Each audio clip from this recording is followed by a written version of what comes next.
shoes untied, and I'm thinking about you every single night. It's not enough for me to... Hi, I'm York Underwood. Welcome to the second live stream of the Bret Easton Ellis Podcast Book Club.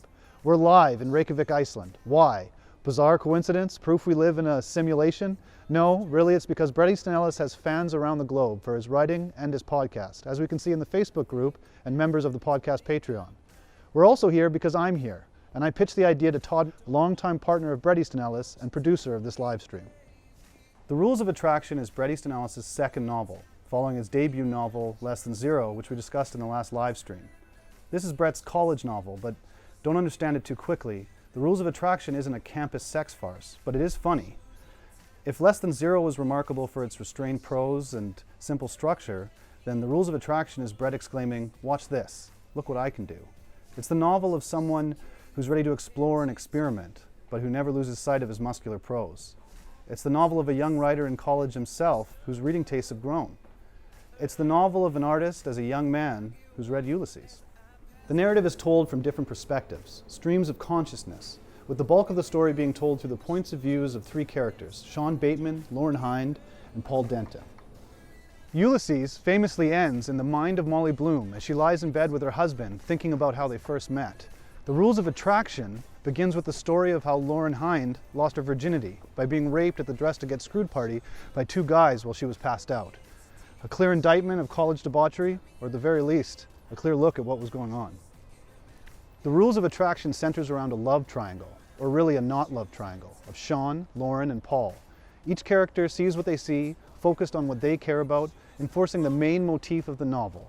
Nobody ever really knows anybody. There are other characters, of course, ones that will reoccur in the Bret Easton Ellis universe. Even Clay from Less Than Zero makes an appearance. The book meanders through a year at school, from hookup to hookup, party to party, and ends mid-sentence, just like it began. We have a really wonderful live stream for you tonight. Our guests include the sociologist and comedian Mette Kousholt, who joined us last time as well. The novelist, short story writer, and fellow tall person Bjorn Helderson is here. And we have a pre-recorded interview with the Academy Award-winning screenwriter and director of the Rules of Attraction film, Roger Avary's. The selected readings from the Rules of Attraction are read by Colden Martin and Brandy Martin. Colden also produces the videos for the readings and the live stream. Please comment and join the discussion on the Bret Easton Ellis YouTube channel.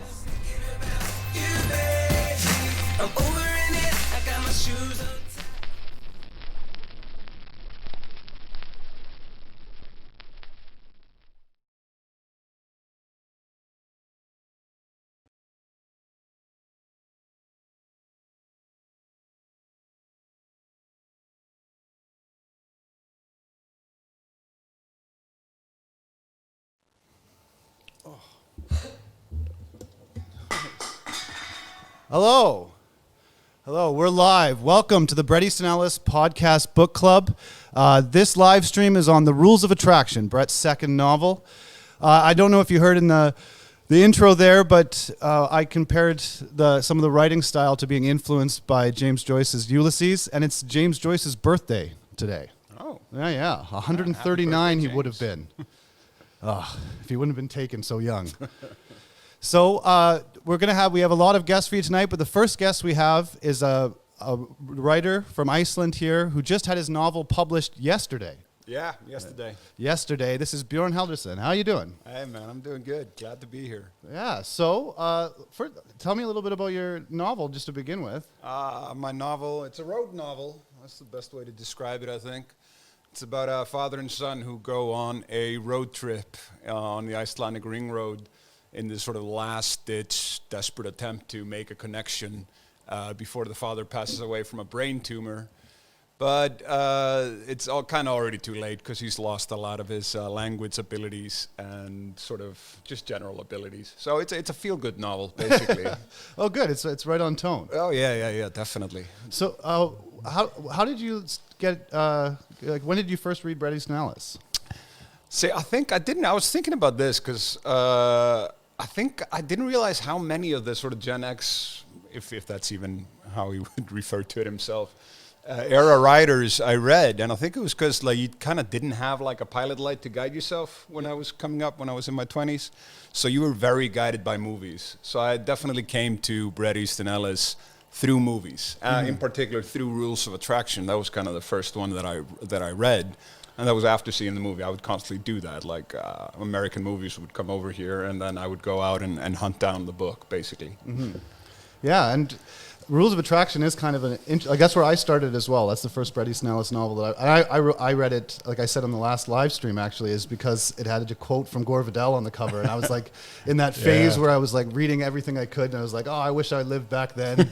I want to be a writer who lives in like Italy. Yeah, you mentioned Gore Vidal in like every other conversation that we have, so that makes sense. Yeah, it's true. But so with the Rules of Attraction, when you first read it, what were your impressions reading it for the first time, especially being in Iceland? I think my first impression was, I think this copy is like damaged somehow, because like the first 2 pages seem to be missing. Yeah. But with, you know, just because I hadn't read and still haven't read Ulysses or anything like that. So I don't think I'd ever seen like a novel that just started in the middle of a sentence, in the middle of the scene before. Yeah. So that took some, so I think I thought I remember flipping back and forth and sort of wondering whether I'd somehow gotten a damaged copy. The lowercase and everything. Yeah, the lowercase and everything. And it's also interesting because it is a perspective novel, and it goes from the different perspective from, you know, Paul, Sean, Lauren, but it starts off with kind of a general story where you're not sure who's telling this story. It could be anyone. Yeah, you never really find out, do you? Whose perspective that is, even though you do find out later that Lauren is the girl in the scene, but that doesn't really come into play until much later in the book. But you never quite know who it is who's telling her story in that scene. Who do you think it is? I don't know. It seems like it's the type of thing that anyone, because it is like a college story. Yeah. I remember when I first went to university and there was like rumors of things that had happened to people. Like there was actually this same story that happened where some guy had like a bad experience and someone shit all over someone. Yeah. And I heard that rumor because I went to 2 different universities for first year, because I went to first year in Waterloo for physics and then went back to Saskatchewan where I'm from, and kind of was like in first year again, even though I was in second year. And I heard the same rumor, 2 campuses, 3,000 kilometers apart. So it's just like, it's the kind of thing that you hear. And that's kind of, it has a real kind of campus feel to it. Like this is the sort of story you'd hear at the bar freshman week. Yeah, but it feels more distant than that. Because like a lot of the other narratives, they kind of play with present tense and past tense. Yeah. But this one feels very past tense. This one almost feels like years later looking back. Yeah, that's kind of, that's what I mean, sort of. It is. Yeah. It's become like a tale that's being told. Yeah. Gotcha. So it's no longer like immediately affecting the person. Exactly. Yeah, I always knew it'd be like this. Yeah, it's really, so when I approached you about coming on the live stream, the one thing you said about getting back into the book is you forgot how technical it was. I did, man. I think it comes from like now having sort of written my own stories and fiction. Just like the transfers, the movements of perspectives are insanely technical. And also just like I don't know how I don't think I'd dare have this many characters. Just like how many characters he stuffs into a scene. Yeah. And sort of how, and then you also have to factor in that all these different voices, they can't sound alike. It's a lot more technical than you'd think. And actually I have something that I thought was, that I kind of picked up on, which is just like in order to do that, you have to kind of be able to really kind of draw up the characters in this really fast, swift way. Yeah. And I think I marked something where I just enjoy how he like places everything in a scene so fast. So this is Sean when he's like walking into a conversation somewhere, and he's just reporting what other people are saying. It's so disturbing, lyrical. This girl with a serious problem says. Very potent, undefinable. Her friend, some dyke from Duke who's visiting, who looks like she's had way too much MDA, agrees. And then like later it goes, Spielberg has gone too far on this one. Yeah. The angry mulatto intellectual with the neo-beatnik casual but hip look plus beret who has joined the table hisses. And it's like, everything is just in place. Oh yeah, but it does, because that crowded feel is the feeling of being in university too. Like coming, I enjoyed that sort of thing. And it's also like there's a lot of characters, but you get a definite sensation of like which ones are the ones to follow. Like there's all these periphery characters that are kind of there and they're useful, but they're background. And so it kind of hones you into the crowd a little bit. Yeah, and also like the Victor section that comes up pretty quickly, the like traveling through Europe. Does that something, because I feel that because Iceland is kind of in the North Atlantic between the United States and Europe, is that feeling of doing that trip abroad before you go to like college or whatever, it is kind of Icelandic and American. Icelanders can kind of relate to it because I don't know an Icelander who hasn't gone to Berlin yet.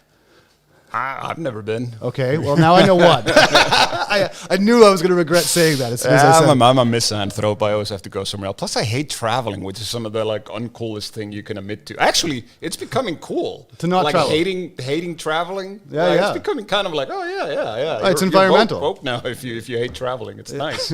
Finally, yeah. It's just funny to hate traveling and come from a tiny island in the subarctic.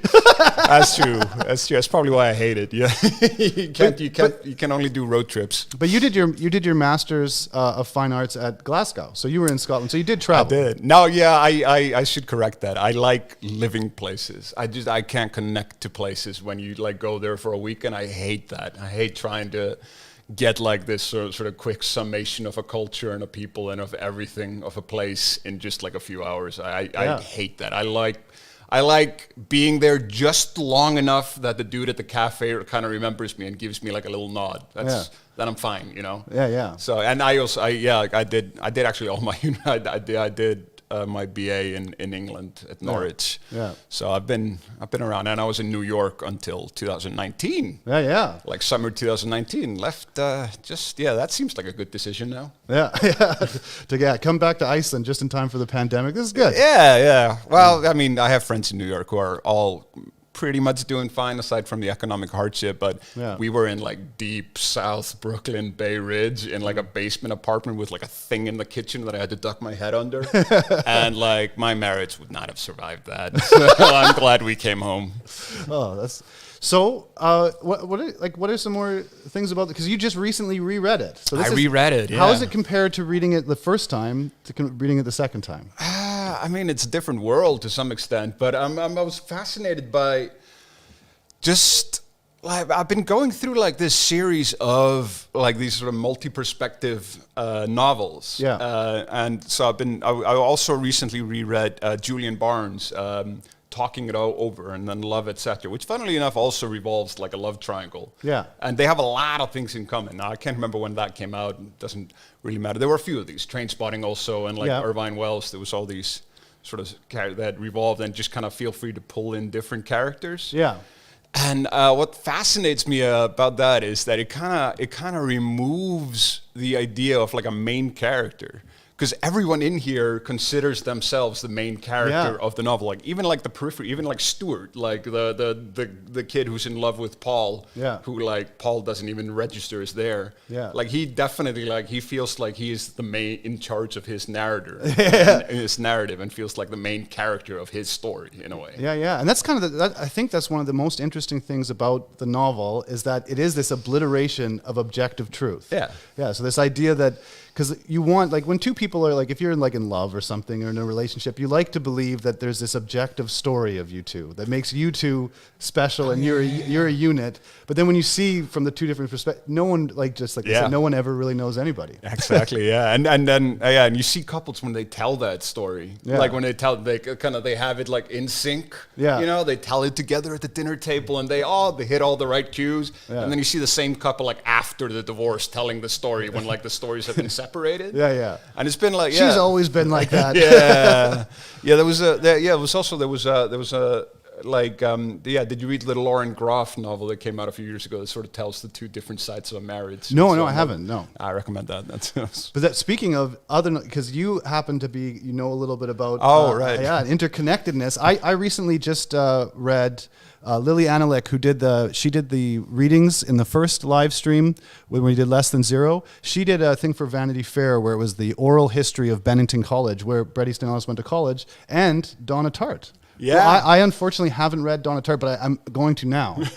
I've been looking at the Goldfinch just because Bret had mentioned it on the podcast, And I was like, oh, and I just didn't know enough about this, but now that I'm kind of like deep diving into it, I feel like I've missed a whole world. Oh yeah, it's interesting. Yeah, because they were kind of in the same creative writing group. I didn't really know that. I just knew that they were, knew one another, were friends or whatever. I think someone had like mentioned that in passing in the past. And I read The Secret History, Donna Tartt's first book. Mm-hmm. I can't remember how many she's done, but I haven't read The Goldfinch. I'm like halfway through it, but I read The Little Friend, which I also love. Mm-hmm. But The Secret History, the first one, I did that when I was at UEA in Norwich as a part of Sarah Churchwell, the great American novel class.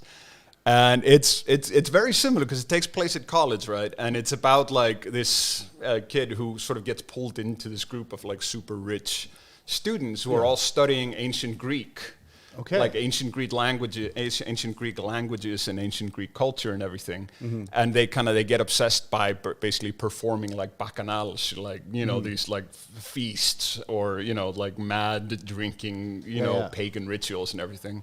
So, having not read this since like way before I read that, there's a scene on like page 179. Mm-hmm.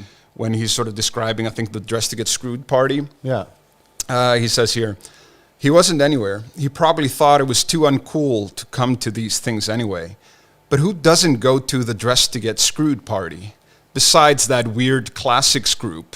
And they're probably roaming the countryside, sacrificing farmers and performing pagan rituals. Which is like, that feels very head on. I don't know if in like this lovely little like tribute way. To have interspersed basically interconnected novels from a bunch of old college buddies. Yeah, I mean, they must have wrote it around the same time. Secret History is published later, I think. But you can I did a creative writing when I was in Glasgow. So you're always you're working on whatever the person is working on. So I do wonder whether they were sort of like giving each other feedback and like because Bret would have just published Less Than Zero, and it would have been and working on this novel in the workshops at that point. Probably, yeah. So she would have definitely, I guess, known a little bit about it. I would assume so. There's a scene in the Secret History. Secret History is very different. It feels very kind of Great Gatsby in a way, because it's this kid from Palo Alto who kind of comes into this sort of rich circle of friends who he just doesn't have a frame of reference to, and he's kind of faking it among them. But there's this scene like after they commit a crime where they're in like at a funeral basically, and they're all, which is kind of devolves into this like drug taking binge, which kind of is reminiscent of some of the scenes in here. Yeah. And I guess the what is the, I'm trying to remember the 4-letter like code word that's mentioned with the occult here. OCTQ. OCTQ, I don't know that one. I'm not sure what it is. We're going to turn the comments on right away, but I was trying to remember. So if anyone remembers it's like a four-letter thing within the novel. There's a thing that's kind of mentioned throughout it that kind of references this thing as well, and we never know really what it means. All right. And so we're trying to find that as well. Yeah, Roger Avery, who we're going to have on later, was talking about that a little bit. But I think this is a perfect point to we can do the first reading. So the first reading that's coming on, this is read by Colden Martin. He's a person who helps us here with the live stream, and he does all the videos and animations, and he's reading the part of Sean with the hippie chick.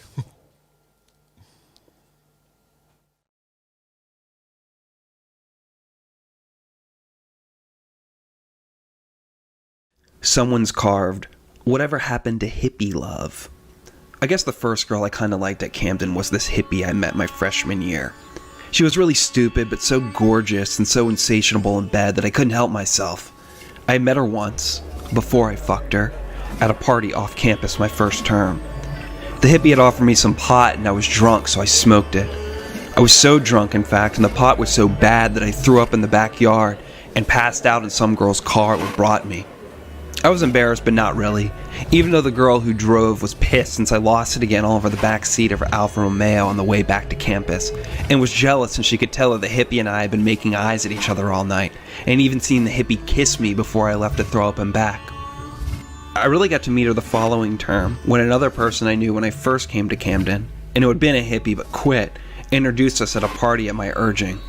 I cringed, mortified, when to my shock I realized it had been the hippie's intro to poetry workshop my first term, and this girl, on the first day of class, so high her head looked like it was on springs, like some doped-up jack-in-the-box, raised her hand and said slowly, "This class is a total mindfuck." I dropped the class, disconcerted, but still wanting to fuck the hippie. This was the 80s, I kept thinking. How could there be any hippies left? I knew no hippies when I was growing up in New York. But here was a hippie, from a small town in Pennsylvania, no less. A hippie who was not too tall, who had long blonde hair, features sharp, not soft like one would expect a hippie's feature to resemble. Skin smooth as brown marble and as clean. She always seemed clean. In fact, she seemed abnormally healthy. A hippie who would say things like, "None of your beeswax," or commenting on food, "This is really mellow chili." A hippie who would bring her own chopsticks to every meal. A hippie who had a cat named Tahini. Jimmy Lives was painted in big purple letters on her door. She was constantly stoned. Her favorite question was, "Are you high?" She wore tie-dyed shirts. She had beautiful, smallish, firm tits. She wore bell-bottoms and tried to learn how to play the sitar, but she was always too stoned. She tried to dress me up one night. Bell-bottoms, tie-dyed shirt, headband. Didn't work. It was extremely embarrassing. She said, "Beautiful," constantly. She didn't have any goals. I read the poetry she'd write, and I lied that I liked it. She had a BMW 2002. She carried a bong and a tie-dyed satchel that she had made herself. Like all rich hippies, for this hippie was extremely wealthy. Her father owned Visa or something. She spent a lot of time following the dead around. She simply split school for a week with other rich hippies, and they followed them around New England, stoned out of their minds, reserving rooms and suites at Holiday Inns and Howard Johnson's and Ramada Inns, making sure to always have enough Blue Dragon or MDA or MDMA or ecstasy. She'd come back from these excursions ecstatic, claiming that she was indeed one of Jerry's long-lost children, that her mother had made some sort of mistake before she married the Visa guy, that she truly was one of Jerry's kids. I guess she was one of Jerry's kids, though I wasn't sure which kind. There were problems. The hippie kept telling me I was too stiff, too uptight, and because of this, the hippie and I broke up before the end of the term. I don't know if that's the real reason, but looking back, it seems weird that we even bothered since the sex was so good. It came to an end one night when I told her, "I think this is not working." She was stoned. I left her at the party after we made out in a room upstairs at Dewey House. I went home with her best friend. She never knew or realized it. The hippie was always tripping, which bothered me too. The hippie was always trying to get me to trip with her. I remember the one time I did trip with her, I saw the devil. It was my mother. I was also sort of amazed that she even liked me in the first place. I'd ask her if she'd ever read Hemingway. I don't know why I asked her about this since I never even had read that much. The last time I saw the hippie, I was reading an article in the Postmodern Condition. This was when I was a lit major, before I became a ceramics major, before I became a social science major, for some class I failed, in some stupid magazine called The New Left, and she was sitting on the floor of the smoking section, stoned, looking at the pictures in the novelization of the movie Hair with some other girl. She looked up at me and giggled, then slowly waved. "Beautiful," she said, turning a page, smiling. "Yeah. Beautiful," I said. "I can dig it," the hippie told me after I read some of her haiku and told her I didn't get it. The hippie told me to read The Tale of Genji. All of her friends had read it. "But you have to read it stoned," she warned. The hippie had also been to Europe. France was cool, and India was groovy, but Italy wasn't cool. I didn't ask why Italy wasn't, but I was intrigued why India was groovy. "The people are beautiful," she said. "Physically?" I asked. "Yeah." "Spiritually?" I asked. "Uh-huh." "How spiritually?" "They were groovy." I started liking the word groovy and the word wow. Wow. Spoken low, with no exclamation, eyes half closed. Fucking. How the hippie said it. The hippie cried when Reagan won. The only other time I'd seen her cry was when the school dropped the yoga classes and replaced them with aerobics. Even though I explained patiently, carefully, what the outcome of the election was going to be weeks in advance. We were on my bed, and we were listening to a Bob Dylan record I had bought in town a week earlier, and she just said sadly, "Fuck me." And I fucked the hippie. One day I asked the hippie why she liked me since I was so different from her. She was eating pita bread and bean sprouts and writing on a napkin with a purple pen. A request for the comment board in the dining hall. "More tofu, please," she said. "Because you're beautiful." I got fed up with the hippie and pointed to a fat girl across the room and writ something nasty about me on the laundry room wall, who had come up to me at a party Friday night and said, "You'd be gorgeous if you were 5 inches taller." "Is she beautiful?" I asked. She looked up, bean sprout stuck on her lower lip, squinted and said, "Yeah." "That bitch over there?" I asked, pointing, appalled. "Oh, her. I thought you meant that sister over there," she said. I looked around. "Sister? What sister? No, her." Exasperated, I pointed at the girl, mean-looking, fat, black sunglasses, a bitch. "Her?" the hippie asked. "Yeah, her." "She's beautiful too," she said, drawing a daisy next to the message on the napkin. "What about him?" I pointed to a guy who was rumored had actually caused his girlfriend to kill herself, and everyone knew. There was no way in hell the hippie could think that he, this fucking monster, was beautiful. "Him? He's beautiful." "Him. Beautiful. He killed his fucking girlfriend. Ran her over," I said. "No way," the hippie grinned. "Yes, it's true.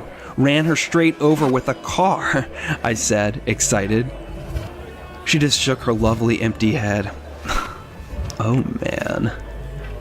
"Can't you make distinctions?" I asked her. "I mean, our sex is great, but how can everyone be beautiful? Don't you understand that means no one is beautiful?"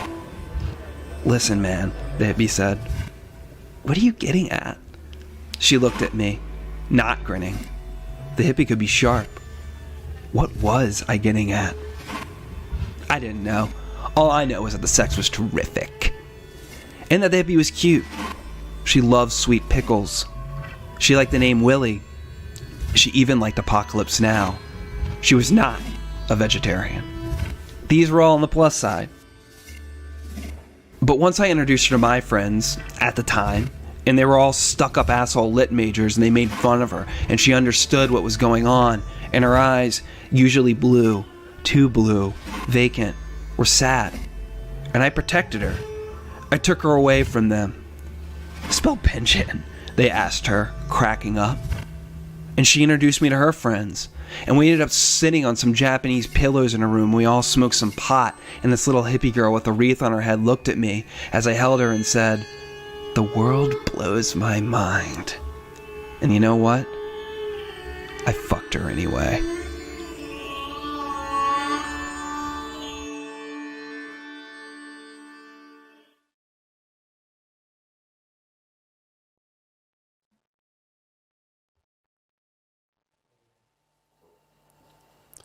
Yeah, so that was Sean and the hippie chick monologue. Oh yeah, and it's an interesting thing. Like we were just saying while the reading was going on, that there is this thing in Gen X novels where they kind of are bashing the hippies because it is their parents that they're talking about. There is like the idea for me being like a millennial, hippies is kind of just another subgroup of people of costumes we dress up in when we go to university. But for someone like if you were in the 80s, that is the generation before you that you'd be kind of rebelling against. But he also, Sean, if you know in the reading there, he protects her a little bit from other people's insults. Yeah. If she's gonna be insulted, it's gonna be him who does it, which is kind of like how you treat your parents. Yeah, and also a very healthy thing to build a romantic relationship on, basically. Yeah, but it's also just this disillusionment with all the promises. Like it feels like this generation, like the 60s, made all these promises of like enlightenment and all these things that were supposed to take hold, and then just 80s just hit like a ton of bricks. But it's funny because I know that, but I obviously didn't live it. I know this kind of like this thing happened. But even when I was in university and I was doing I did a degree in journalism, And I went to a writer's party. So in the book, there's one line where someone says like "howl" by Allen Ginsberg. They're like, "Oh, it sounds harsh." Like there's like it's like this kind of airy hippie bullshit thing that goes on. That happens, and people dress like it's. I don't know what comes first. If people dress up this way, because this was two real cultural things, like the baby boomers and Gen X. But it happens in these small ways to this day. When I was in school, I went to a party that was called like "Dress Up as your like favorite writer," and this guy came in a full safari outfit and a beret, and he had a little mustache drawn on, and he was talking in like a posh British accent, and I was like, "Who are you supposed to be?" And he's like, "I'm Hemingway, of course," because he for some reason, because he obviously hadn't read at all, but he thought that like the name Hemingway sounded like a posh British name, and so he was going around, "Hello, I'm Hemingway." And I was like, as soon as I read this, I'm like, oh. Like people just don't change. Like the university experiences are the same, even if there's no cultural relevance to them. Like it just becomes this. What is that? I think isn't that like a Karl Marx quote? Like it's like first as tragedy and then as farce. That history repeats itself. That's kind of I don't know. It's an interesting insight that it's so relatable, even though it's so of the time.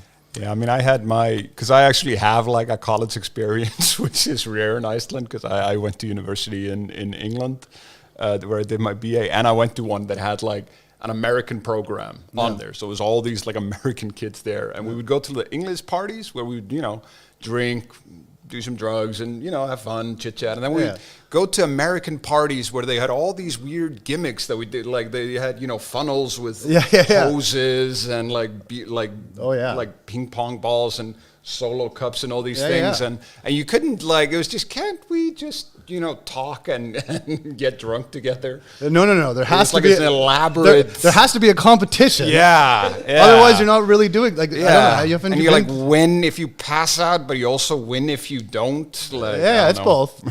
It's I was exactly the stereotype, and I probably wasn't like full on because I wasn't in a frat, but I had a beer bong. And like that was like a thing where like, okay, it's 2 p.m.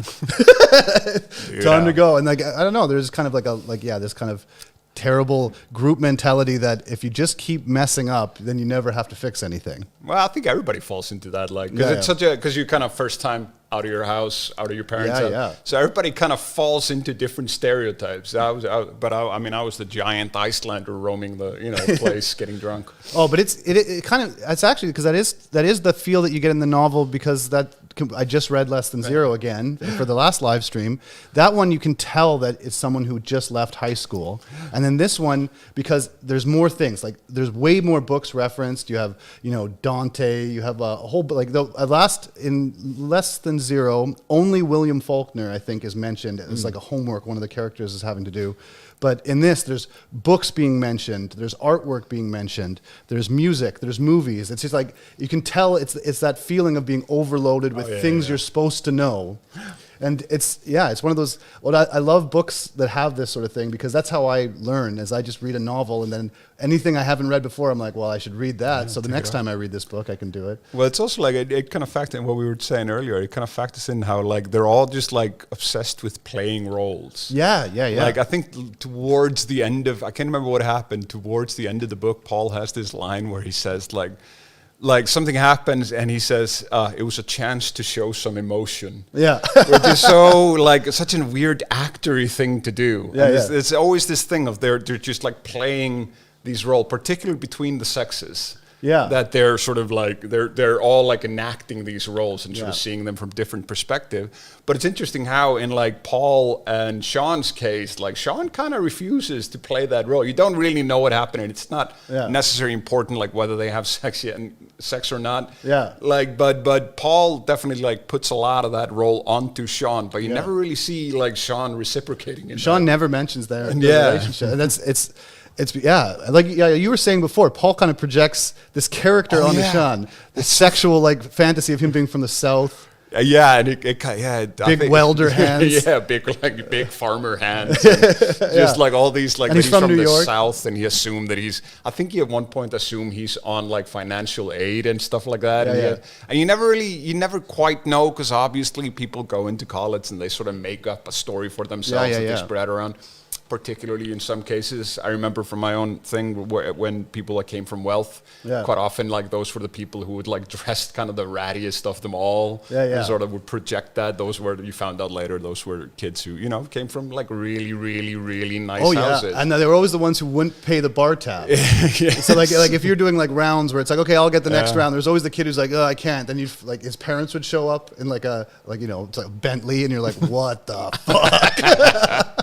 I've been buying this guy beer all semester. This is bullshit. But but what I mean is like, so you don't really know, but it feels like a lot of that is rather than like that Sean at some point lied to Paul. It feels a lot that like Paul just sort of projects this thing onto him, which is almost like this like sexual fantasy of like this like country boy. And that's really like, yeah, it is what it is. It's kind of like, because for Sean it's like a secret. Or we don't know. Maybe maybe it never happened at all. But like, I think that I know lots of people who get into these relationships, like hookup relationships, where they're ashamed of the person or they're ashamed of what they're doing, and even especially like same-sex type, like two guys who like are doing this, but one guy's not going to admit it, type of thing. That happens. Like I had lots of friends who like, yeah, okay, well this didn't pan out. I'm going to head back to Doug's room. I don't know if it's Doug. That's kind of that's a terrible name for a hookup. I mean, buddy. there are gaps. There are gaps in Sean's narrative. There's like this little like that almost reminds me of like Agatha Christie's like The Murder of Roger Ackroyd, where there's like these little gaps in the narrative where it says like afterwards. Yeah. You know, later I go to my room and drink or whatever. So there's like these little gaps in time that are there where where sex with Paul could like easily just slide in. Yeah. So I like that, how much it kind of stays open. Yeah. Okay, anyone who's we have some people watching. You can do some comments now, but as they're getting the comments up, the other thing we mentioned before is like Bret seems to be playing with these pretentious things that you would read like in Nabokov, like switching to French and stuff like that. And Bertrand goes to French, but did you read it on like you Google translate? I Google translated because I remember like when I first read it, I was like, oh, French, skip it, whatever. But this time, obviously, with technology being a little different, I just got the old phone and just Google translated. And it was kind of interesting because, like, obviously, when you read any novel that's in like a language, it switches to French. Yeah. Which I think like The Magic Mountain by Thomas Mann, like, famously does this for like a seriously long passage that just switches into French immediately in the middle of the book. So you get this kind of like you get a little twinge of pretension thing. Yeah. But then you like look at the text and it kind of like I enjoy that about all of the Ellis's books, I think, that they're constantly threading the line between like play and pretension in a lot of ways. Oh yeah. Because what's going on in like Bertrand's narrative is so like innocuous. It's just these fantasies about Lauren. Yeah. Basically, that kind of you don't necessarily need it. So it feels more like play than pretension. For the person who wants to go into it, here's a little nugget for you. It's something like that. Yeah, it is. There is a thing where he pushes to the edge. And then pulls back, either whether it's melodrama, whether it's like, and that always what kind of like levels everything out. So it never goes too far, and it's always just enough to have like kind of a better effect. Yeah, it's like that friend who just constantly says shit and then goes like, nah, joking. So before we go to the next clip, we wanted to see here if anyone has any comments. We have one comment from Phoenix Rider. I could be totally off, but I always pictured Sean like Matt Dillon. I mean, that's not like a massive, James Van Der Beek or Matt Dillon. They're, both guys who act with their eyebrows. So and I guess, Matt Dillon plays that sort of character in like Rumblefish. Oh yeah, and in what's up? Like leather jacket with a fur collar type of thing. But also like the really like kind of like in his own head, doesn't care about other people really. This kind of narcissistic kind of youthfulness. Yeah. They're both playing James Dean basically. Which writers do you guys think BEE is most similar to? This is Alex Q. I mean, we've referenced a couple. I mean, I do find I do like just because it's James Joyce's birthday. I love the idea of a like 20-something-year-old Bret, like just in university, and then going like, okay, I can do this. Reading Ulysses and being like, okay, I got some stuff I can do with this. This is nice. Yeah, did he say that? It's like that's. I'm not like I know that it influenced him. It's listed on like his books. Actually, that's actually a fun thing. If anyone's Googling after this or whatever, if you Google I think it's 10 favorite books. Yeah. It's. I always wonder, like, why do you react so much to a writer? And then, like, now that I'm reading again some of the stuff and reading for the first time some of the books, it's because almost everything he lists is kind of my favorite, like that I would read in university, like Flaubert, Ulysses. It's one of these things where it's like, okay, that's why we have a common like aesthetic, I guess, a thing like that. I'm just interested, because as a writer, there's the books that you love. There's the books that you love as a reader, and then there's that book that comes along at some point that makes you feel as if you could write, and it's this weirdly arrogant thing of feeling like, yeah, I could do this, but it's also it's that feeling of like feeling as if you know that you have a story also to tell, but I wonder in that, like, it's obviously coming across Ulysses after doing everything else.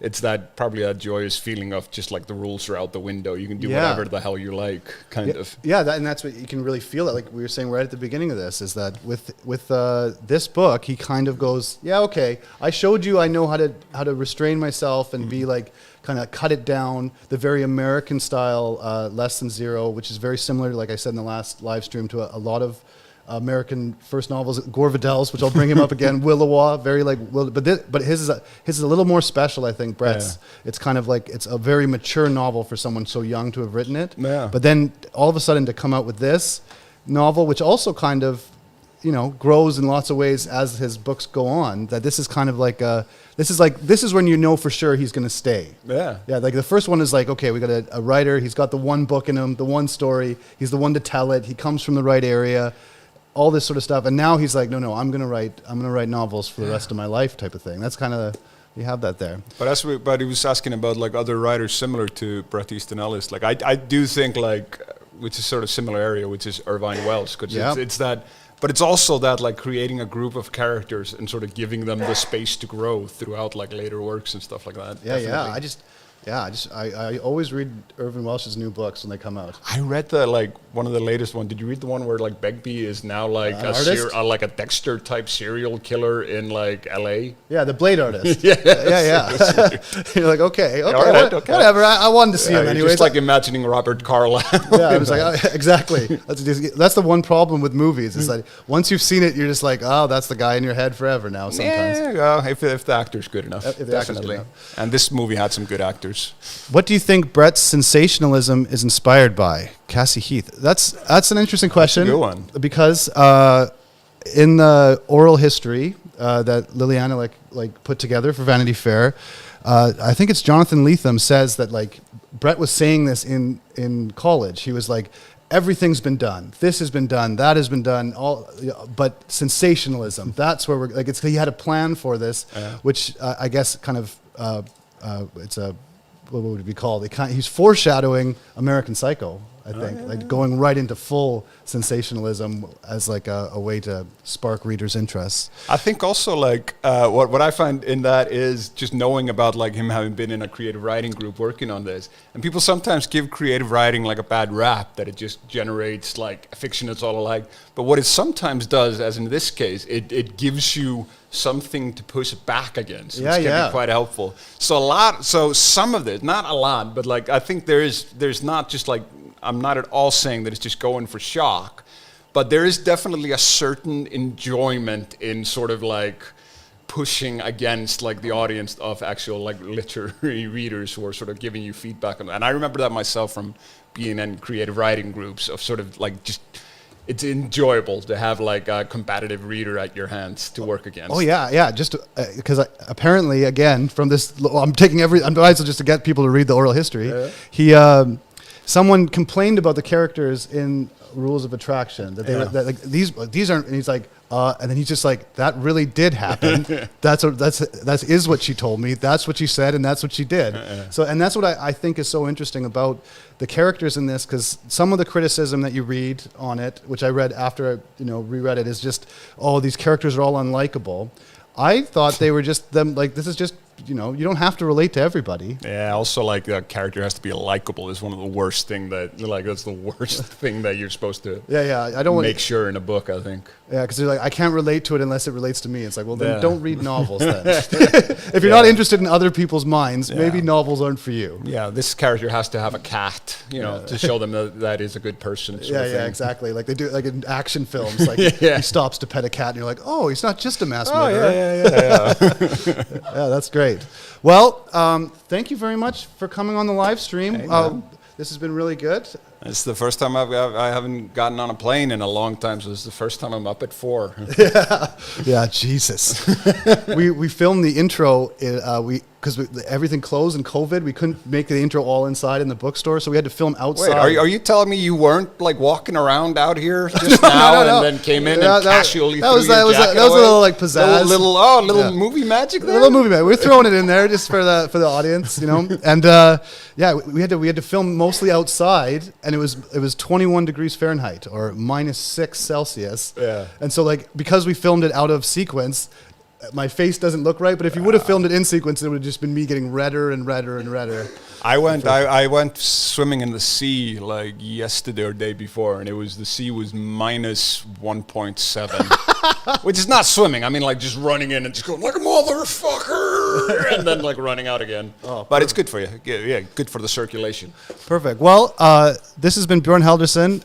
When your novel gets translated into English, we're gonna at some point. That'd be great. I do have some stuff coming up in English. My first book of stories, which is called Smáglæpir, which I guess would translate to misdemeanors. There's a story of that from there coming out in this collection of short fictions by Comma Press about like the history of books, short fiction from Reykjavik. And then I have another story from that's going to be featured on the Words Without Borders sort of showcase of Icelandic writing that's coming up. So there's that. Perfect. Thank you. So next up on the live stream, we're going to have an interview that I did with Nick Vaffiades. He's one of the writers and producers of the Banned Book podcast.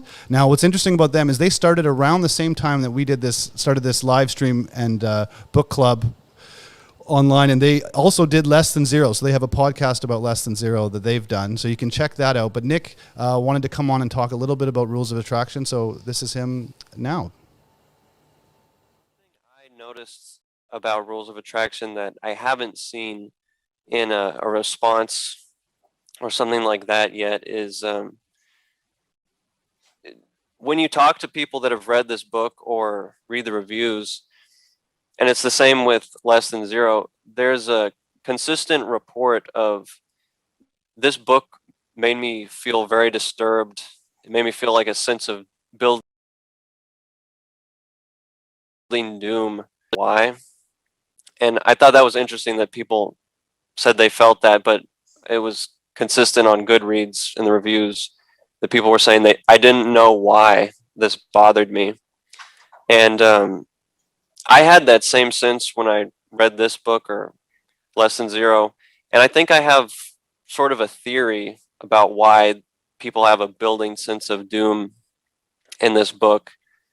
That I kind of came to after I thought about love or attraction a bit more in the context of American Western love. So do I have time to go into that for a couple minutes? Oh, yeah. Okay.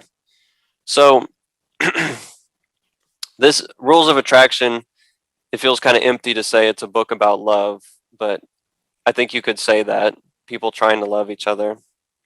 And I was thinking about love in Western culture or American culture. I think goes back to sort of a religious idea. And, you know, whether you're religious or secular, I think a lot of people would agree that the idea of American love was shaped, like a lot of things in American culture, by Judeo-Christian values. And one of the ideas from that I think we still sort of cling to is a certain type of love that is talked about in the Bible. It's called agape love, which is one of the four Greek definitions of love mentioned in the Bible. It's also the type of love that Jesus speaks about, and he's supposed to embody it. But it's this selfless, self-sacrificing, triumphant love that's, you know, very dramatic and romantic. And I think you can argue that this idea is still pretty alive in American consciousness just by looking at any romantic movie, romantic comedy, even something basic like Twilight or The Notebook or 50 First Dates. The romantic hero in any of these stories is always someone who's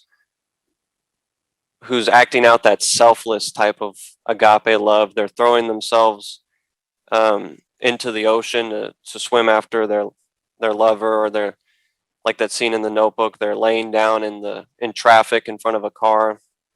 Just displays of selflessness and self-sacrifice that, you know, even if you're a secular American, people still seem to be pretty enamored with.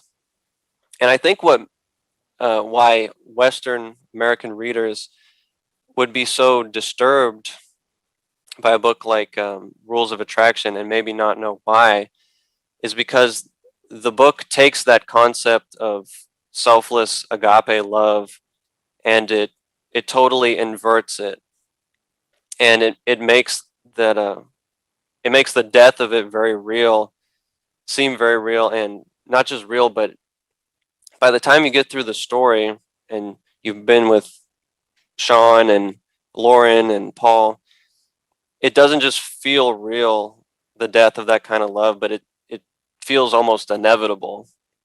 You know, like, how do you get out of it? So that's my spiel on that. Yeah. Well, I like it. There is something about when he uses the idea of just perspective, like just kind of like I compare it to someone who just read Ulysses, like the idea of getting in someone's mind, and that's what creates the world, is seeing it through the different subjective lenses of the characters. I think I got my book here. There's a thing that's scribbled on the, he reads scribbled on the desk, like gravity sucks. I don't know if you remember. Oh yeah. Gravity sucks. And I have to write it down. The Brady Bunch slept here.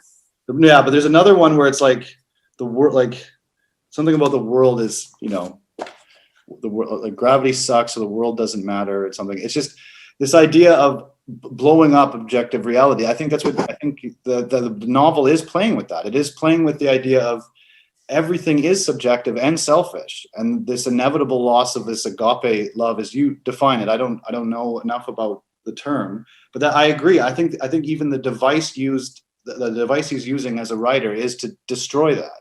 It is to destroy the idea of objectiveness. Like Sean is never mentioning Paul and their love affairs, and Paul is obsessing over it. And this idea that there is no objective truth to what was going on when it comes to love is this idea that it is all selfish in the end, and that this agape love you're talking about is inevitably almost a delusion. And that must be. So I think you're right. I guess because I only know the Western view of things. That's where I was raised. That is what the book is doing. Is it's taking something we take for granted, the idea of a grand narrative told objectively, and saying this is not the way life is. There is no objective. There is no objective truth to what's happening to you. It is completely subjective. And so this idea of selflessness is it's not really there. There's never. Yeah, and I think for people like me, at least, or, you know, Western readers who have these sort of values ingrained in them, even if they're not religious, something like that really poses, it's not just upsetting, but it's like an existential threat to you, almost like the Hollywood love mixed with, you know, old ideas of biblical love that you see in every movie and show that you're secretly holding out for. It's not coming. Like that's a huge threat to people, I think, on a deep level. Yeah, and I guess this is like just like how we started this conversation. This is where my strange optimistic view comes back. I feel that way. I relate to the techniques used in this, because I think finding love and beauty in this situation where it is just selfishness is a lot more powerful to me than an idea of some selfless objective love. But I don't come from I know I come from the culture, Judeo-Christian culture, but I don't know. I was raised in a very anti-religious family. And so I have this kind of, I don't find it as dreadful. Like I find these characters interesting in a way that I don't need to relate to them to feel okay. And the things I like about them, I don't have to have them, like I wouldn't have to have that in myself or have them see it in myself. But I know what you mean. I think that is the most common reaction to this, from what I understand and from the other readers I've talked to, is they feel this sense of like just nothing means anything, and it bothers them quite a bit. It unnerves people to not have everything connected objectively. Maybe, just maybe, that is the point of the novel. Yeah, I think it could be, and I think that's a very important thing Ellis has accomplished with that.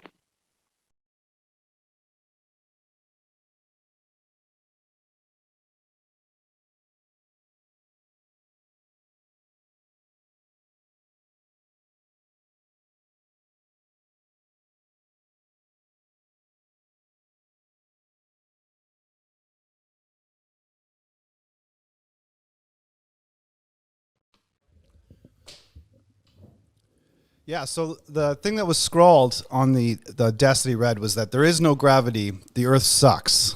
That was the line that kind of is kind of a nice tonal thing where it's getting rid of the idea of objective reality meaning anything, because gravity obviously is something that acts on everyone equally, whereas love is not.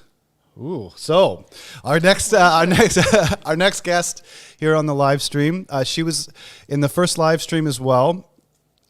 This is Mette Kousholt. She's a sociologist and stand-up comedian from Denmark who now lives here in Iceland. Hello. Hello. Thanks for having me back. Yeah. I'm glad you the first one went well, and now you've read the Rules of Attraction for the first time. Yes. And so how did you respond to this? How did you feel about it? I didn't know how to feel about it. Okay. I had a weird sensation reading it. I think it took me about halfway through to get to the stage of like, okay, I want to know what happens next. And for the first half, I felt like I was just like being rushed through it with the style of it. Yeah. I think I definitely need a second reading to see if I missed anything. I feel like I might have missed a lot of things. Yeah, it is it starts in the action, and then it just you are kind of just inundated with all this stuff right away. And it starts with it's a bold move, like I say in the intro as well. Like it starts with a sexual assault. It starts with a rape. Yeah. And then unlike what I think would be something that would happen in a novel maybe written today, or like if you were tackling this in a film, it doesn't become the trauma of the novel. It's not something that's constantly gone back to. It's kind of like this character, because you don't realize it's Lauren, I think, until near the end. But then in the movie, obviously, they give it away right off the bat. They change it a little bit. But in this case, you don't find out to the end, so this hasn't really come up. So this isn't something that's defined by it. Or has it, and we don't know it? Yeah. Because I knew from research that this was Lauren, and I knew I was meant to pick it up during the book, and I didn't. But I knew it was Lauren, so I had this in the back of my mind when looking at her sexual experiences. And she's apparently not had sex before this rape. Yeah. And I think what happens when you experience this kind of sexual trauma quite early on in your sexual career, or what is it? Career? Yeah. Sexual experience. I consider it a career. Yeah. Well, it depends how you apply yourself, isn't it? That's true. No, but I think what happens is that you don't necessarily, that you don't get the sense that you're in charge of your sexuality, or that you're allowed to have an opinion. And I think we see that with Lauren. Yeah. A lot of the other characters as well, and we don't know what's happened to them. But it seems like Lauren's just kind of going along with it. Okay, I'm having sex now, I guess. Yeah, I'm And- switching my major. Yeah. Yeah. Or the thing with the teacher where she maybe don't have sex with him. Yeah. I feel like that could be just a sense that she has to like, okay, this is gonna happen now. We're gonna have sex apparently. Yeah. So I don't necessarily agree that we don't Yeah, see okay, yeah, her no. trauma. I just think we don't know how to see it. Right. maybe. Well, we're not like it's not basically hit, like we're not being hit on the head with it the whole Exactly. time. Yeah. Yeah, and she might not even know it as well. Like, Right, which would make the trauma more real. yeah, Yeah, you don't- because it just manifests itself in her, but she doesn't. It's only until recently, really, that we had a language for this, isn't it? Mm-hmm. Of consent, and I think consent is a major issue in this book. Yeah. In general, just about sex and anything, but And that was kind of because this is past the sexual revolution, and now this is like okay, we're past that. Everyone's doing it. This is Yeah. just how it is, and because of that, this doesn't come up, and because you're showing okay, this is what was really going on. That question does arise. Like you can kind of see the inevitability of what's happening now in this novel because this is what was happened when no one talked about it. When it was just like anyone can do whatever they want, Yeah. everything's okay. Yeah. And that's how you see all these traumas manifesting themselves in people, and they're coming up now that people know how to talk about it. And that's when we get all these, well, why didn't you say anything back then? And what do you think about the character of Lauren? I don't know. Yeah. It was interesting you mentioned, because I had written that down. You mentioned before about relatability and trying to Yeah. find. I found myself like clutching to like any sign of relatability with anyone. Lauren didn't stand out to me in terms of the characters. Yeah. Okay. I felt like it's someone I knew, but I don't relate to. Like I knew quite a few people, or at least that's how the I knew type. them. I knew Yeah. the type. Yeah. Yeah. I don't know. Okay. No, no. And then what about like the other thing that's another thread in the novel that we haven't really talked about yet is the love letters Oh yes. that are going on, and it's fun. Like the seeds of love have taken hold, and if we can't burn the letter together, I'll burn alone. There's like this kind of intense, kind of like that's also a very selfish because writing a letter to someone anonymously is a kind of selfish act in a way too, because you're not allowing them to know to see you, to look you in the eyes and go like this is what you're saying. So it is Yeah. kind of like you get to play from a distance and keep a distance. Yeah, it's interesting that you said to know, because that's what comes up in the end of the book, where Yeah. who says it? Paul says it to Sean, and Sean says it to Lauren. They want to know them. Yeah. But my sense throughout the whole book was no one is interested in knowing the other person. Right. They're very busy projecting what they think about the other person or about their relationship onto the other person. Right. And yeah. Yeah, and it's interesting to see it in a lot of different ways. So you've mentioned Paul does it to Sean, and Sean does it to Lauren, and the French guy does it to Lauren, apparently. And Yeah. it's all messed up, and I don't think... It's interesting yeah. You also touched on it before, but the idea of what is truth is something that I think goes through all of Bret Easton Ellis' books, as I remember them. It's just the idea of, so you obviously have the objective truth, and as you touched on, like every person has their own version of reality and what the world is and what relationships are supposed to be like and what they are. But there's also a bigger theme of like, so what is truth? And we don't really know. It's not, I didn't get such a big sense of it in this book, but in the next one, we're definitely going to talk about it. Like, what is truth about this? Well, yeah, it gets used a little differently. This device gets used a little differently. in American Psycho. It's more subtle here. Yeah. Where One of the most ironic, subtle comments is after the hippie reading like that we had with Sean. Yeah. With the hippie reading is that he goes, like he says to her at one point, he says, if everyone's beautiful, that means, you realize that means that no one is beautiful. Yeah.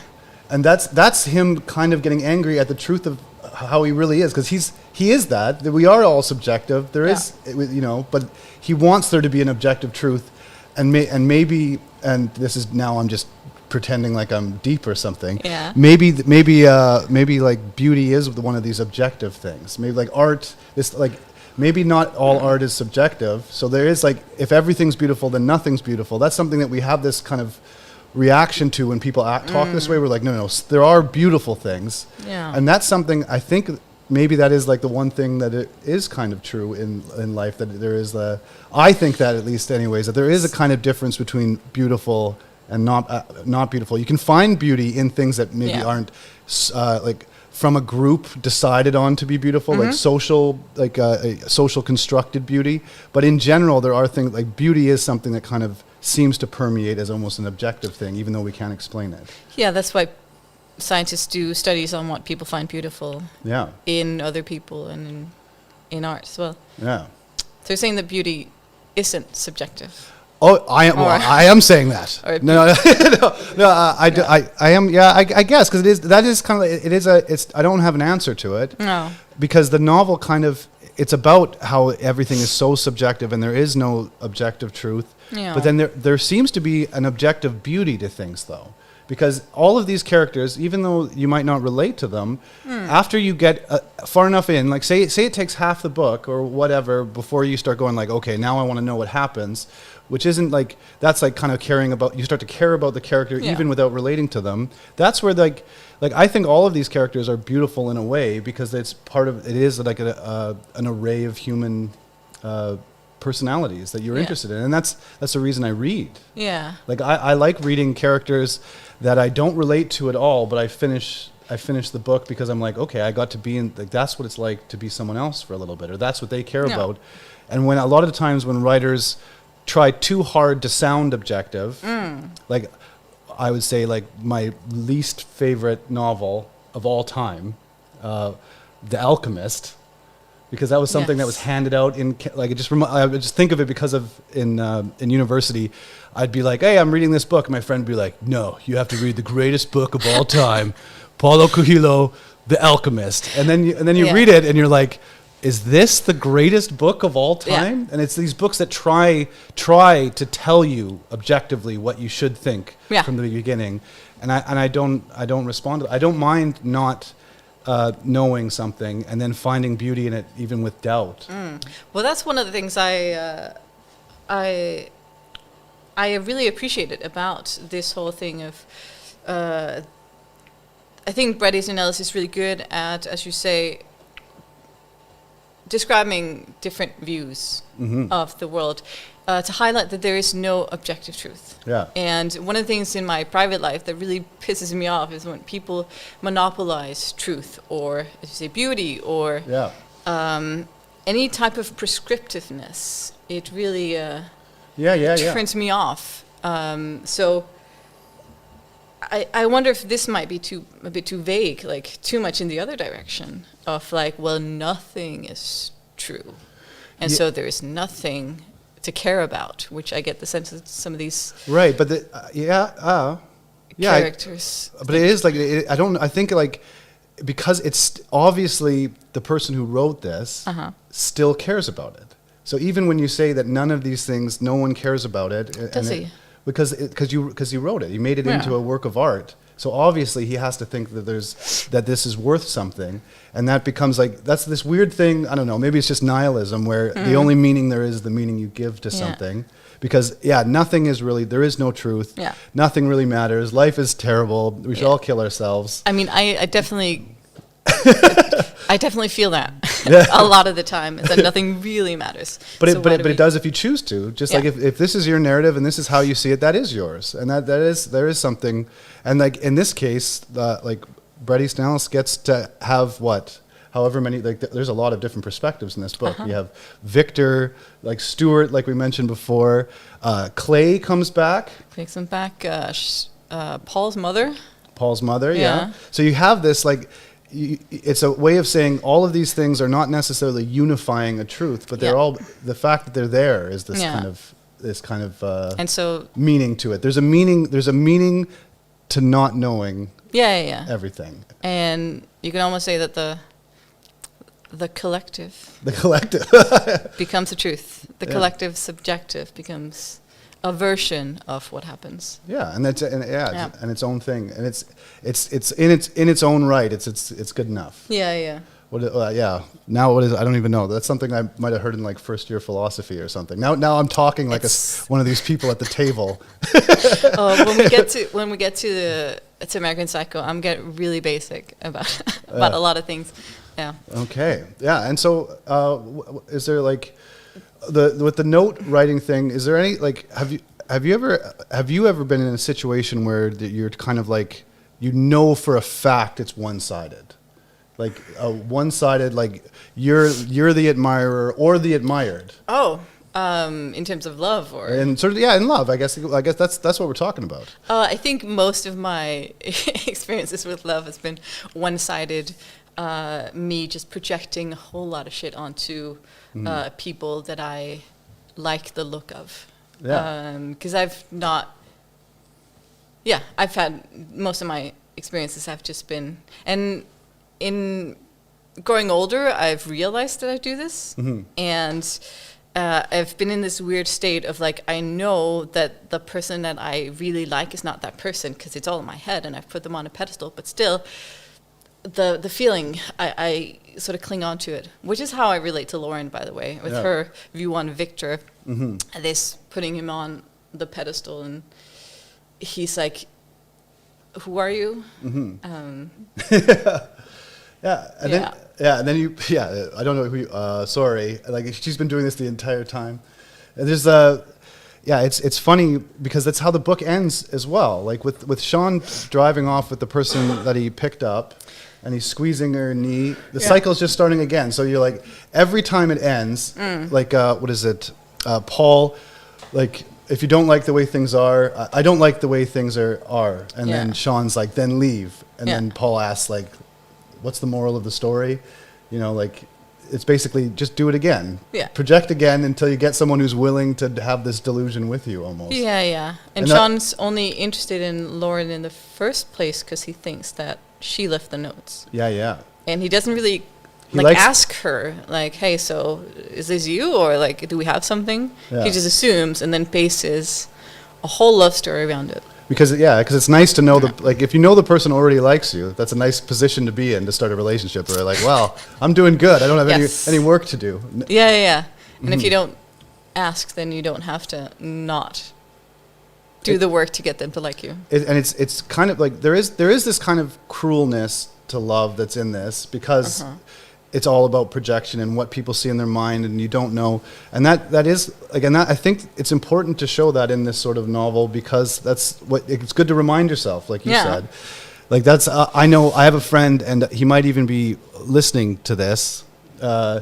He had a neighbor who he really disliked, who was kind of like this awful guy who was always a loner, but thought he was like really like he'd go out to the bar and kind of like he was kind of the worst type of guy type of thing, and he had like a big truck and everything, and he was just like thought he was a man's man. And then he got so tired of arguing with them all the time with their property line and all this stuff with their houses and everything that he just started putting love letters that he got his girlfriend to write in like girl's handwriting on like his truck, like, and put it under the window wiper, and this guy would just come out and get this letter and then read it, and so he started to believe that he had this admirer, and then his personality completely changed, and all of a sudden he was the easiest neighbor to live next to because he thought someone was in love with him. But you know that can only go on for so long. Because everyone needs to be appreciated. Everyone wants to be loved, but they don't really know how to love another person. Or themselves. Oh, wow. Wow. This is college now. That's what we're doing. So we're gonna go to the another reading. This one is read by Brandy Martin, sorry. Colden Martin's wife. Colden, again, is the person who puts together the videos and the readings in the live stream here. And this is a very controversial scene, and we'll talk about it when we get back. Yes. Okay.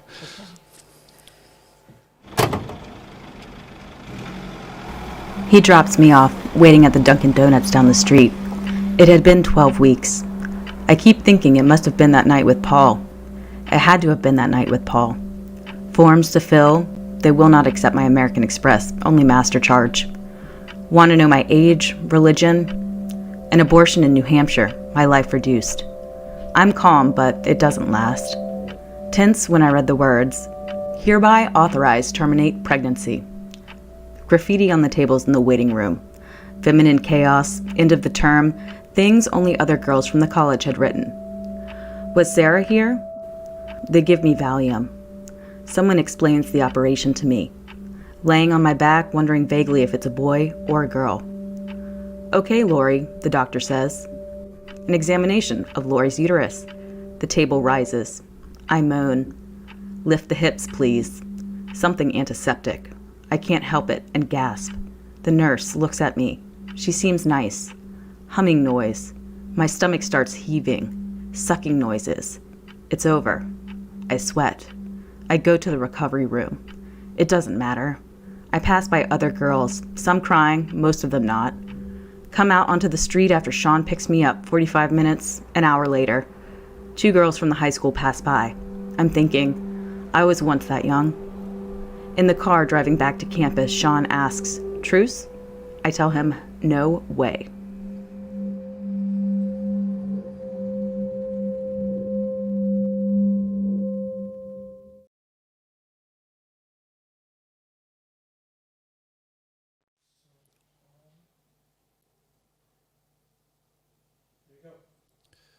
Okay, we're back.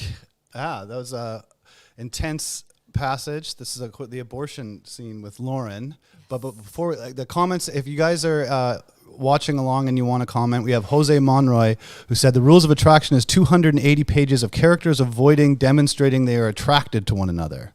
That's his summary of the rules of attraction. But the abortion scene, this is something that I guess I'm trying to think of like the novels that kind of tackled this subject beforehand, it was still not really available. And so it was usually like someone like, I'm thinking of, I think the Richard Yates, the movie they did with Leonardo DiCaprio and Kate Winslet, Revolutionary Road, where I think she like gives herself an abortion type thing, and like women didn't have these sorts of options. So this is something now where it is obviously, now you can go and do it. There's things that the availability goes up and down depending on who's elected in your area in the United States.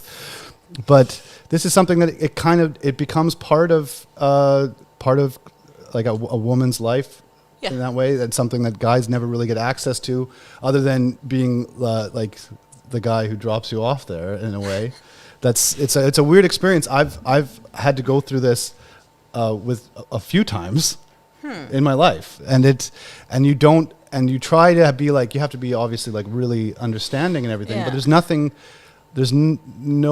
I didn't know of any way to relate to, like, 'cause it's still just the sex act in a way, because it's not in my body type of thing. So like, even though like I don't, it's uncomfortable and it's an intense situation, and you have these religious implications and things like that, which I didn't have there. If they've chosen to do this, you kind of just have to be there and be emotionally comforting. But because I don't, there's no part to it to me. It's just it's a weird, like, nebulous thing. I'm going to pick up on, you said they've chosen to. So were you not part of the decision? Or yeah, I was part of the decision. Yeah. Like, I don't want to make like too light of it. I was like, what? And then they're like, no, this is something we're not ready for, and we don't want to do. And then it happened. So but it was never. I never have been in a situation where it's a debate. Like, it's never been like, I've never been in a situation where the woman's like, I'm really ready to have a kid, and I'm like, no, please, I don't have, And so it was always, every situation I was in like that, it was kind of unspoken that we both were on the same page. So I never had to go through any sort of trouble. And now I'm having a child. Oh, yes. And we're not aborting. No. I've seen the. Yeah, we made it. Once you make the Facebook announcement, you're in. Yes. Yeah, you can't really. I that would be weird. If that changed your perception of the description of the. Because your wife is not too far along, is she? So no, about like the same, 14, maybe a bit. 14 weeks. Yeah. So maybe a bit further along than Lauren would be when she had the abortion. Is there like a different emotional or like gut impact to you? No. But like there is, like, in the sense that I'm like looking forward to everything. Yeah. But I don't know. There was this my mother was like, she's kind of like, she's always been like a politician, and because she was a kind of a very independent woman who worked all the time, like my mom was always gone doing something, and if she finished work, she was on the health board or the school board or whatever. And I always had this idea that because I can't know it, because I can't know what it's like to get pregnant or anything like that, or feel any of these things, that it's my kind of job to not stigmatize it at all and never dramatize it. And so like if I saw another guy who was like, oh my God, this is so hard on me, I'm like, how is it hard on you? It's not in your body. And I find that I find that to be kind of like what Bjorn and I were talking about, this play character thing that bothers me. Like I feel like people hear stuff and they're like, okay, I'm supposed to feel this way, and this way, and they start playing it up. Yes. Because if a woman talks about a miscarriage or an abortion or something like that, there seems to be something in guys where they go like, oh no, she's not showing enough shame or sadness about it, so I have to make sure I remind her something of it. I can't honestly say that I would have, like, if someone lost a child they were trying to have, that's sorrow that I would that's normal. I'm a human, you know?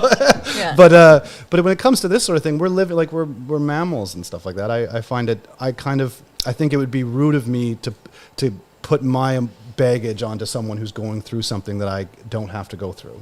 I feel like it would be narcissistic for me to be like, oh my God, this is such a huge decision, when maybe it's not a huge decision. Maybe they knew I'm not having a kid right now, and so this is not happening whether or not my birth control worked or not. And the idea of someone says, I'll pay for it. I'll pay for it. Which is, I guess, the line. Chivalry in his mind, isn't it? Yeah, but that's the I'll pay for the abortion. Yeah, that is kind of a, I as a person with a uterus. A person with a uterus, yes. Yes, inclusive language. The idea of an abortion it's something you definitely need to consider, because you know that it might happen, and you know that there's people. I'm lucky that I grew up in a country where I'm aware that people have fought for my right to choose. And I'm aware that there are a lot of places in the world, even progressive countries, where women can't choose. So it's something that's constantly an awareness that I have had to have of making a decision even before the situation would appear. I've never had to make a decision whether I should have an abortion or not, but I've always had to think, would I have an abortion? If it comes to it, could I? So it's something that I can't speak collectively for all people with uteri, but I think for me at least, it's always been something I needed to be aware of, and not just at the fact, as you said, but it's preemptively. Yeah, and that is like, because Sean kind of like this attitude that guys have towards it, like dropping it off type of thing.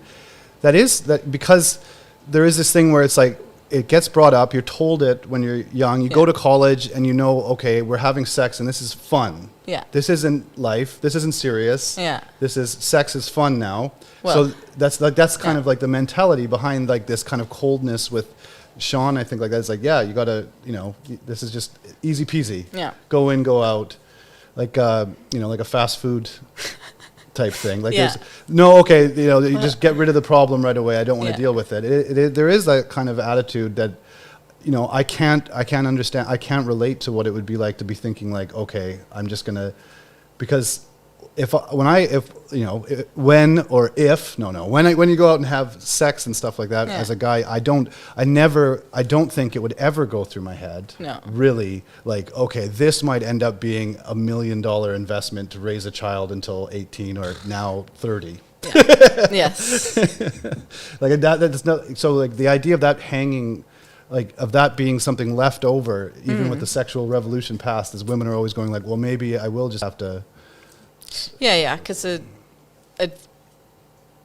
either way, it's an emotional, ethical burden that's, I feel like it's mostly on the people who can get pregnant, because it's like, okay, but then I'm probably going to be the primary caretaker, even if we go through this, and I'm the one who has to live with something being taken out of me. Mm-hmm. And speaking of, you mentioned sort of the spectacle, or the, what's the word? Not horror, but Oh, sensationalism? sensationalism. Yes, and I dare say that. So I don't know the context of abortions in the U.S. in the 80s. Yeah. But there's two, I guess, legal methods. There's the suction, as Yeah. Lauren had, sucked out. Yeah. But I reckon if you would have gone for a more sensationalized, gory version of the story, you would have chosen to describe a pill, which is where you go to the hospital, you get a pill, and you go home, and then Yeah. you sort of just bleed for a couple of days, and you're in emotional and physical pain. Yeah, it's And like a there's- miscarriage or something for a week type of thing. It feels Exactly, like a that. controlled miscarriage, yeah.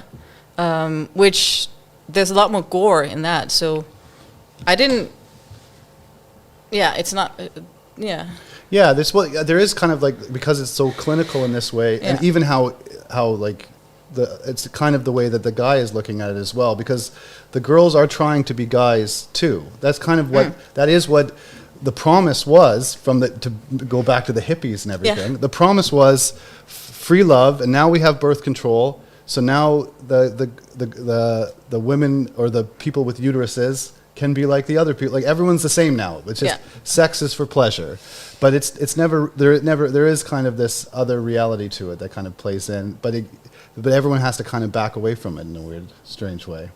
back away from This, like, in order to, I think that, like, the way Lauren reacts Yeah. is the way that women I've known who've had an abortion, they kind of act that way too. They have to back away from it a bit. Okay, we'll get a comment here. Yeah. The Rules of Attraction is a total masterpiece, truly haunting, harrowing, and beautiful novel. It speaks the truth of useful decadence in such honest prose and unforgettable imagery. Classic. And a lot of exclamation marks. Yeah.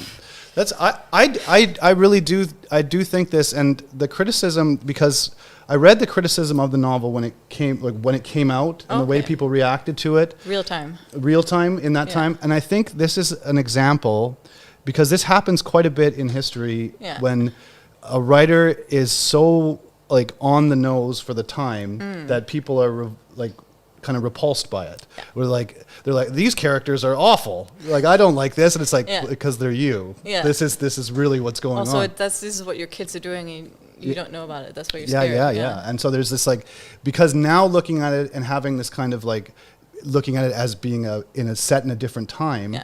it just seems like that just seems so perfect of a novel, and like I can relate to it now, where there's a little bit of like distance between, Yeah. like mentally between it, so that it becomes more effective. I think it was so on the nose at the time, right after Less Than Zero, where Less Than Zero gives you this, there's a little bit more space because you're kind of like pushing it away to a group that maybe you aren't exactly like, so there is distance because it is these rich kids in LA. But this Yes. kind of, because college is the big unifier, it's where like we talk about, you show up and the rich kids start wearing rags and acting poor, and poor kids act rich, and everyone's playing roles, so it's this great unifier of all the different classes coming together. Yeah. And people don't like what they see always. Yeah. That this is how it really was. So it's not, you can't keep distance from these people because they could be anyone that you know. Yes. Yeah. Astute. Astute. Thank you. There was one thing I'm gonna change the subject now. 'Kay, But yeah. one thing I was curious about before reading The Rules of Attraction Mm-hmm. was, is there gonna be, because there was in Less Than Zero, Yeah. and we're gonna talk about next time. There is one in American Psycho. Is there in Rules of Attraction gonna be a figure of authority who doesn't live up to their role? And I'm not talking about parents, because they're obviously not doing a good job in either of these books that we've talked about. But I'm talking about a trained professional Yeah. who's supposed to be a guidance and a help. Yeah. So in Lesson Zero, we had the therapist who Yeah. asks Clay to write a script. Yeah. In American Psycho, it's Patrick Bateman's lawyer who doesn't know who he is, thinks Yeah. it's someone else. And in The Rules of Attraction, it was the doctor, where Yeah. who is it who ODs? It's not Stewart, is it? someone ODs in the beginning, and they go to the hospital, and the doctor says, he's dead, get out of here. I'm like, fuck off. Yeah. It's a funny scene in the movie and in the book, because it's like, he's like, what? I'm dead. Yeah. And I don't know if I had a point with this, but I'm excited to see what the other books are gonna bring with that character. It is kind of because we're getting a writer from kind of the beginning, so young. This idea, the disillusionment of the adult world, because like your whole young life, maybe not as much now. I know like my two stepsons are not interested in growing up in any way. Yeah. But I was very much interested when I was 12. I wanted to read novels I wasn't supposed to, see movies I wasn't supposed to. I didn't like babyish things, and even to mention it to me, I'd be like, oh, I'm not a baby. That was something I found I was saying all the time as like a 9, 10, 11-year-old. But then when you get there and you get to this where now I'm an adult, people know things are under control, and then you find out it isn't. That's a disillusionment that you get your whole life, because like you said, you have the therapist in Less Than Zero. You have the doctor here, the lawyer in American Psycho. These are people we've been trained to trust, right? And they've been put in this position of authority and respect, and they know things, and we should trust them. And then they go out, and then they're just disappointing. Which is how it really is. Because they're also humans, right? And maybe they don't want to be there. Yeah, they're all just. I mean, the therapist definitely didn't want to be there. The therapist did not want to be there at all. He didn't even want to talk about his patient. No. Do we have any more comments right now? No, that's okay. Well, I hope you guys are enjoying this. Mette, thank you very much for coming back on, and you're coming on American Psycho as well. Yes, please. Oh, perfect. You'll have me. Yeah. We're like, I'm excited because I'm just like that we're reading all of the books together. And the one thing, I guess, before we go into the next interview is that in this one, because Clay comes back, which kind of hit, and then also obviously Patrick Bateman is there because Sean Bateman is his brother.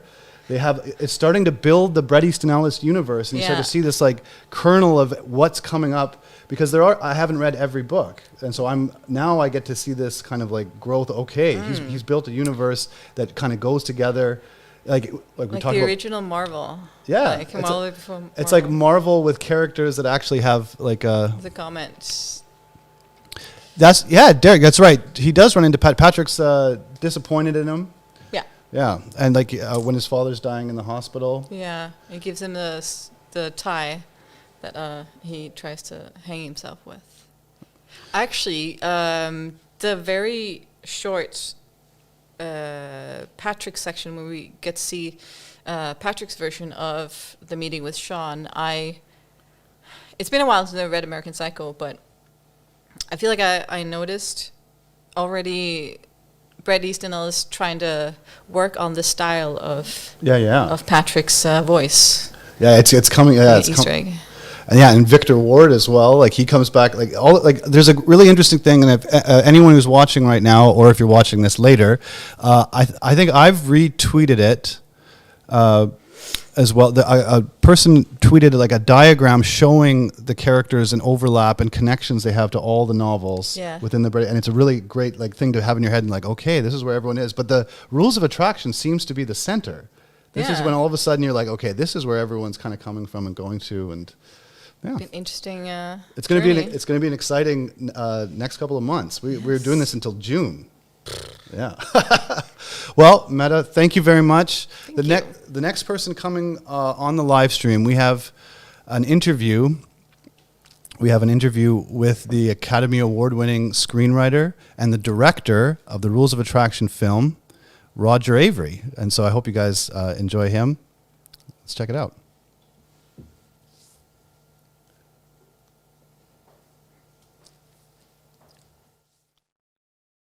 I'm very glad to be here. Thank you for having me. It's super exciting to talk about the film after, so many years, but, as well to talk about the book especially. And the book club is kind of got started because we wanted to kind of talk more about what Bret has written rather than just his podcast, because we're also listening to this new kind of audio book he's releasing called The Shards, episode by episode right now. And so we thought maybe it's a good idea to kind of go back and deep dive into all of his work and see if we can see any kind of emerging patterns or anything like that to really enjoy the material. And of course, we're on the second book. This is the second live stream, and we're at the rules of attraction. And go deep. Yeah, go deep. Yeah, I get the first question is extra hard. How did you get in? What was the thing that got you to start writing? Why did you get into writing? Necessity. I mean, I wanted to be a filmmaker and to make movies. And if you want to build a house, it's good to be able to read and make blueprints. Yeah. And as somebody who has always been fascinated with architecture, I'm specifically fascinated with craftsman style construction, which is sort of this theory of Gesamtkunstwerk, which is a German term that means a complete artwork, where it's integrated. And so so for me, it was natural and necessary and cheaper and easier than finding somebody else to do it for me, to just do it myself. Because to me, I have a very specific idea of what I want to make and what I want to say, which isn't necessarily normal to everybody, what I want to say. And so I have to be really specific when I make my blueprint, when I make my design of what I'm going to do. And that's always the case with me, except for when I'm writing for hire. But it's usually always the case that I'm planning on making it, and I have ideas of who I want to cast. But it was never more true than with when I adapted, Bret's novel, The Rules of Attraction.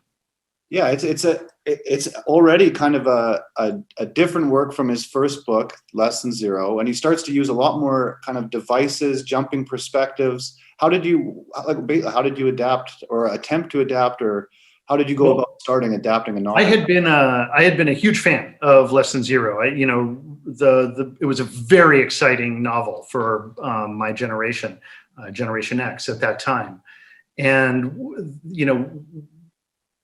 however it's judged now, I don't know, but I can tell you in that moment, it was like one of us was doing reportage on what he was seeing and witnessing. And I read that, when I was in the middle of living a very similar kind of experience to Bret.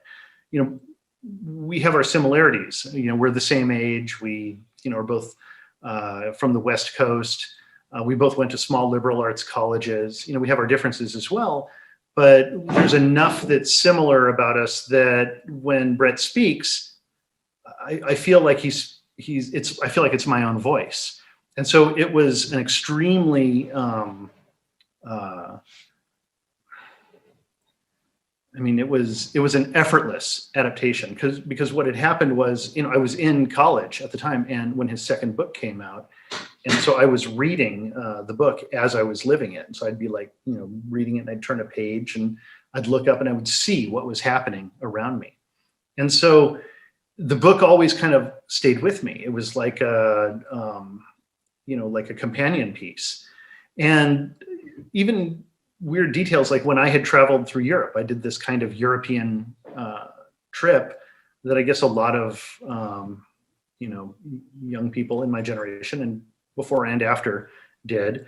And where you take a rucksack and you just travel across Europe. And I kept a diary. And when I read Bret's book, I was like, God, it was like I was reading my own diary when he had his European trip that he outlined. I mean, word for word, he goes to Greece, who he meets, the people he's having relationships and affairs with. I was like, oh my God, it's like I'm having the exact same life experiences. And so I really understood it really well. Okay, so then cut 2 years later, I'm in the film industry. It's after Pulp Fiction, after the Oscars, after, I had just, let me see, I think this was right around the time I had just left, I think I'd left Sandman. I was developing Sandman at Warner Brothers. And I was looking for the what next thing to do. and developing a whole bunch of material on my own. Like I was developing Beowulf with Neil, but then I also developed out, Rules of Attraction. And what happened was I woke up in the middle of the night. I literally like sat up in the middle of the night, and I had this complete, like, not just a vision, but like a need, like a calling that called to me, where I saw the whole movie like crystallized in my head. And I realized that, in adapting material, whenever you adapt material, because by this point in the industry, I'd adapted a whole bunch of things. And, like Sandman, for example. And at this point, like I realized that when you adapt a work, you're transforming it in some ways, and you're applying yourself. And what you do is you try to find truth in whatever material you're writing, and then you try to support that truth with your own belief. And usually those truths, when they come from your own life, they're very easy to support and to stand behind. And so I, woke up in the middle of the night. I had this vision. I literally got up right then and there and went to my office and sat down and started writing. And I wrote it. And I wrote the adaptation that I had in my head that was really a way for me to, after that much time, to kind of reflect on my own college experiences. And it was a way for me to exercise those demons and get out all of those cynical observations and put them on paper. And when I was done, I promptly just took it and put it away, because I didn't own the rights. And which is, by the way, a really like a big time waste of a thing to do, to go out and adapt material you don't own the rights to. But then Greg Shapiro, the producer, he had been trying to get another script that I wrote that I haven't let people read yet. It's about the Hotel Lutetia in Paris, and it's about the things that happened in the Hotel Lutetia before and just after the war and the World War II. And I just don't feel like I'm ready, not just to make that movie, but for anybody to even read it, because it was intense material for me to write. Mm-hmm. And so Greg was hounding me. He's like, he wanted to read it. He's like, that's the movie. I know you have to make that movie. And I said, I'm not ready. And so he was breaking me down. And so I finally just grabbed, and I have a couple of scripts that I just don't let people read. They're just in that special drawer that I have that is, these are not ready to be read or they're never to be read even. And so I took it out and I gave him the Rules of Attraction, thinking what harm can come of it. And he read it and he was like, wow, why are you not making this? Yeah. And I explained that I don't control the rights. I explained to him exactly what I explained to you, that I only wrote it because I had the need to write it. Mm-hmm. And then he said, well, you're crazy, because you've like written in great detail, like how to make the movie, even technically, like with the using motion control cameras and what equipment is needed, things that I would never normally do when I work on a script. You never normally talk about, the cinematic language within the script. You generally leave that up to the filmmaker, to the director to do. I was describing, technical stuff that I needed and how it was going to fold together and what was going to happen. And because I was trying to explain this sort of code, this code that I was working on, basically. Mm-hmm. And so Greg went out and he did a rights check and found out the rights were available. This came just on the heels of American Psycho and Lionsgate Films. Met with them, and I had a friend at Lionsgate, Mike Pasternak. He was from the original Cinepix group, Canadians who eventually became Lionsgate. And Mike saw the material and he was like, oh my God, this is like a sequel to American Psycho. We want to make this, but Roger, do you think you could change the name to the American Psycho 2, The Rules of Attraction? And I said, no, I can't do that. that I can't do. And he said, well, we want to make it anyways. And I have to say, it was a kind of very unlikely experience, because it's very rare that people just leave you alone. It's been very rare to me. This was maybe one of two times in my life that people have just left me alone.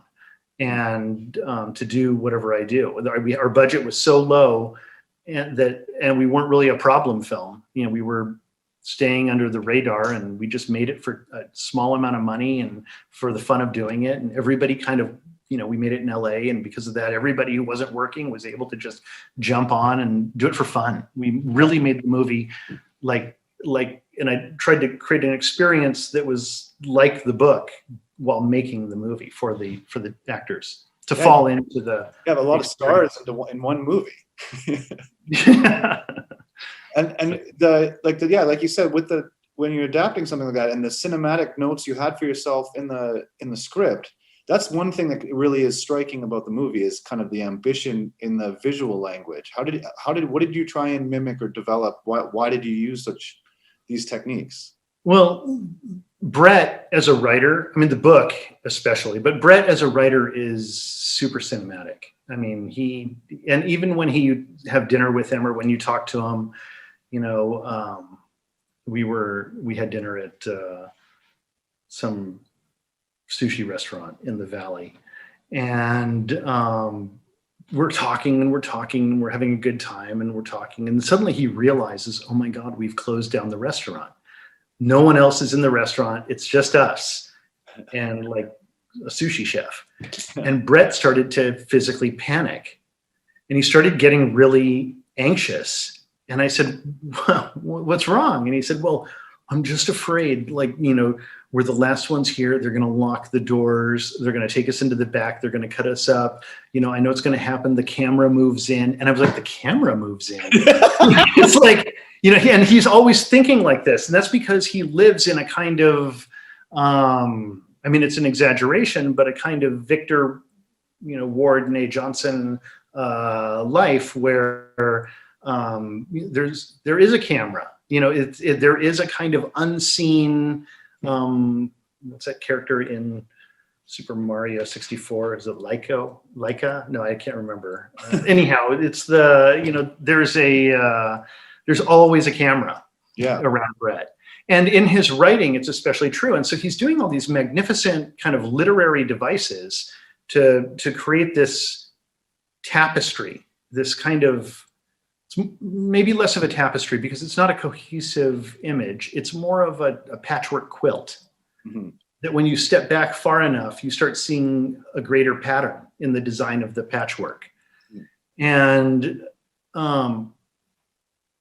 it does something that I have a great affinity for, which is unreliable narrators. Almost everything that I've done is in some way about an unreliable narrator, whether it's in Killing Zoe, when you have somebody upstairs and someone downstairs in the bank and a miscommunication of what's going on between the two, or, you know, Beowulf telling his story of what happened when it didn't really happen that way.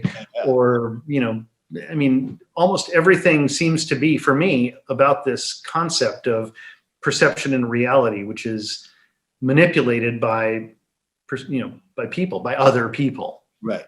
Nietzsche would call them. And so, you know, like I have an affinity for this. And so it was sort of like, you look at this material, this incredible wealth of this regurgitation of experience that, you know, that could only have been written on crystal meth in the moment, you know, just dumped onto the page. You know, you look at what's happening in it and how people are perceiving each other. And by the way, I don't mean to make it sound like it's haphazard, because Bret is in many ways also incredibly precise. There's so much going on inside of the rules of attraction that you could make 100 movies, 1,000 movies, 10,000 movies out of what's happening in it. Mm-hmm. I for a very brief moment we set up development of the rules of attraction as a TV series at Bravo. And I think they bought it because they wanted, like, you know, oh, rich kids of Instagram, that's what it's going to be. And I don't think they realized that what I wanted to make was The Wicker Man. Because when I read the rules of attraction, you know, not only do I see a comedy, not only do I see the Jean Renoir film, Le Règle du Jeu, and Bret's kind of own interpretation of that movie. I mean, I see so many different things inside of it. I see, you know, there's an entire discussion inside of the film about, I think it's drama students sacrificing people in the woods. Yeah. And which I'm sure has something to do with OWTQ, which is a code that's thrown out there every now in the book. And so when I sat down to develop the series, I thought to myself, what's more interesting is this idea of this cult inside of the school. And so I started developing that. And I think that was probably too dark for Bonnie at NBC's kind of blue sky mandate at that time. And which is unfortunate because it would have been a really like a literary, like another literary interpretation. And I chose not to, or we chose not to have Sean, Lauren, or Paul in the TV series at all. They're only referred to. Everything is like Rosencrantz and Guildenstern are dead. Nice. Where, you know, everything is happening in the wings of the rules of attraction. And so there you see all the things that are going on around them. And so I thought that would be really an interesting.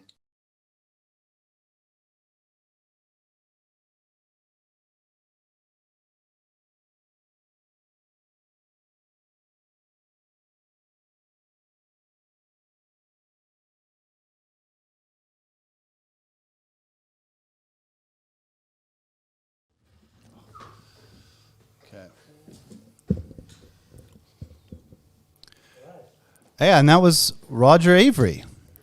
I hope. So right now, we're gonna read some of the comments. Some of the comments aren't popping up on the screen, but I'm gonna go through it here. Let's look at them. So one of the things that was mentioned, a person commented when they said, I'll pay for that. Yeah. I'll pay for it. Sean doesn't actually pay for it. No, he doesn't. He says he doesn't like Lauren that much. But he says it to his buddy. Yeah, and it is an interesting. Which probably means it's a lie. Exactly, just trying to show off type thing because it's coldness. He's showing off. Yeah, I didn't even pay for it. I didn't even pay for it. Oh, God. Yeah, type of thing. Charmer. So right now, just before, like, as we have a couple more things to go, but we want to try and get the comments going here a little bit. We have a few here. One from L. Kirk, who says, "Killing Zoe is grand. I love that bit at the end where the French guy clicks his fingers." It's been a while since I saw Killing Zoe. That's taken me back. Yeah, I'm but gonna have to revisit that. Yeah.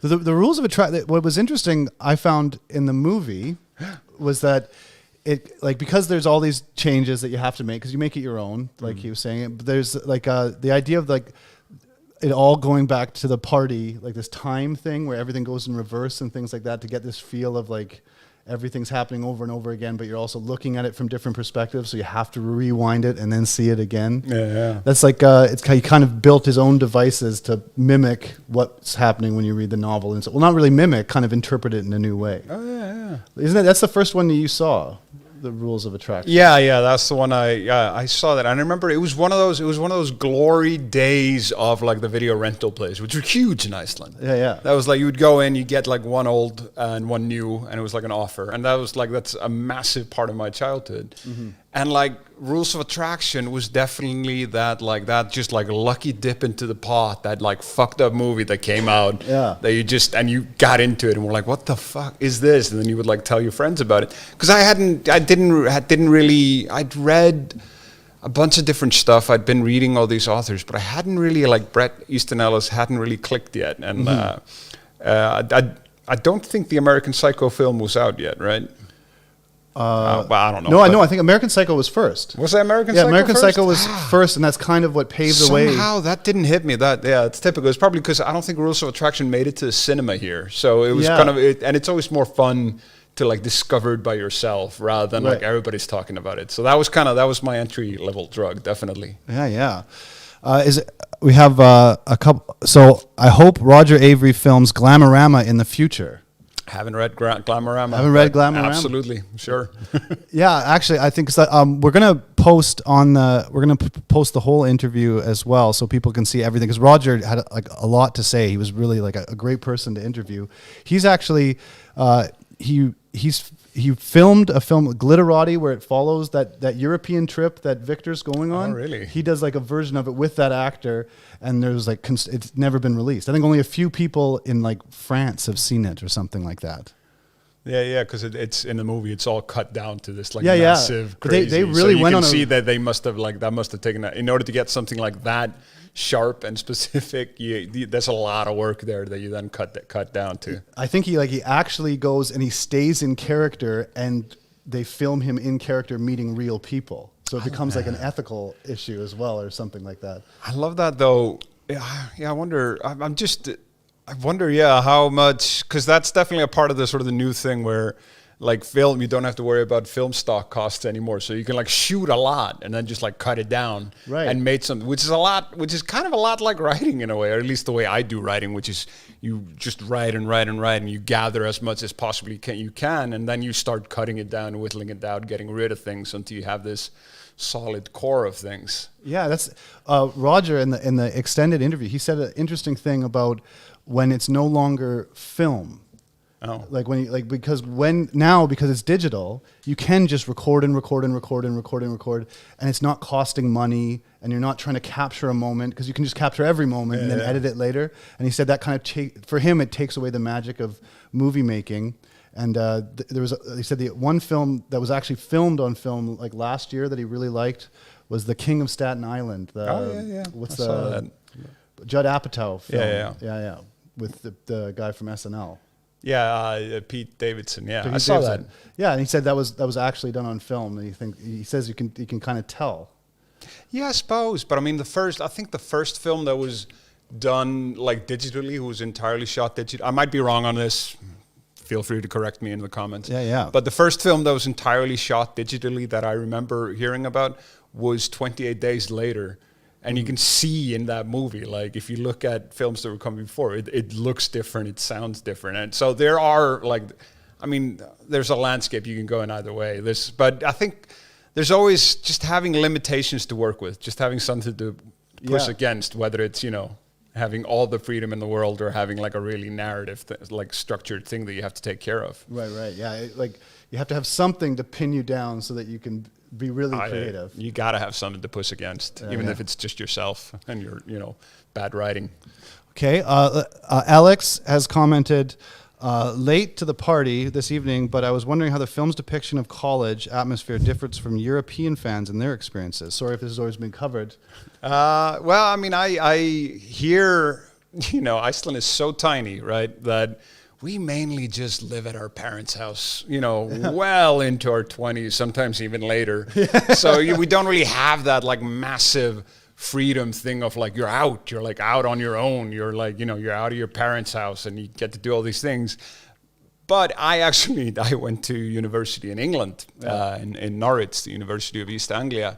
So I did kind of have that, and I had that, living in halls and sort of roaming around looking for parties on Fridays and all that stuff. And it was also, as I said before, it was they have an American program there. Yeah. So like the English students would go to America and try to get laid for their accents. Yeah. And the American students would come to the UK and try to get British people into like beer pong instead. Yeah. And it was an exchange of culture. Yeah, exactly. As you can see. They have the accent. Americans have competition. Yeah, exactly.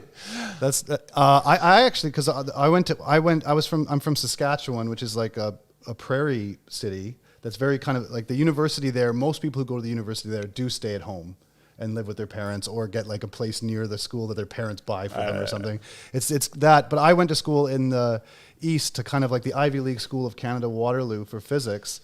And when I got there, it was like a huge change in things. Like everyone who I was in class with, because physics was very competitive to get in, they'd all gone to private schools. They had tutors, and the first thing we had that week was the world's biggest toga party. So it was like out of a movie where all of a sudden it was just drunk. But this is Canadian. This is it. So it's like, and everything that kind of happened in this novel also kind of happened to me there, or at least I heard of it or saw of it. The first night we were there early because we were from a different province, so we got put into our dorms early. There was a sexual assault the first night. Like all this sort of stuff is just kind of constant. And it was very similar in the kind of attitude that everyone have and everyone getting messed up and people just switching majors constantly. I remember people coming in with like just dreams and then leaving with addiction. Yeah. I do remember finding it slightly odd. Maybe they were like I think because our high school is like a year longer or something. So I think I was like 1 year older than a lot of the other kids who I went to university with. And I do remember like that first year, there was so much like weird teenage drama that we'd sort of already covered in my high school. That was just these weird like people falling in love with people without saying like one sentence to them, which, even though that's kind of the entire plot of the book, I've always found that to be hugely weird when people do that. Yeah. Fall in love without knowing the other person. Yeah. Just, I love at first sight. No? Bullshit. No. Oh, I think. Really? Yeah. I've experienced it. My wife, I know this sounds like I'm just trying to get brownie points now, but that's, we didn't say anything to each other the first night that we went home together. We looked at each other in Olstevan, and she was sitting down and I was standing up, and we just locked eyes, and then I went like this.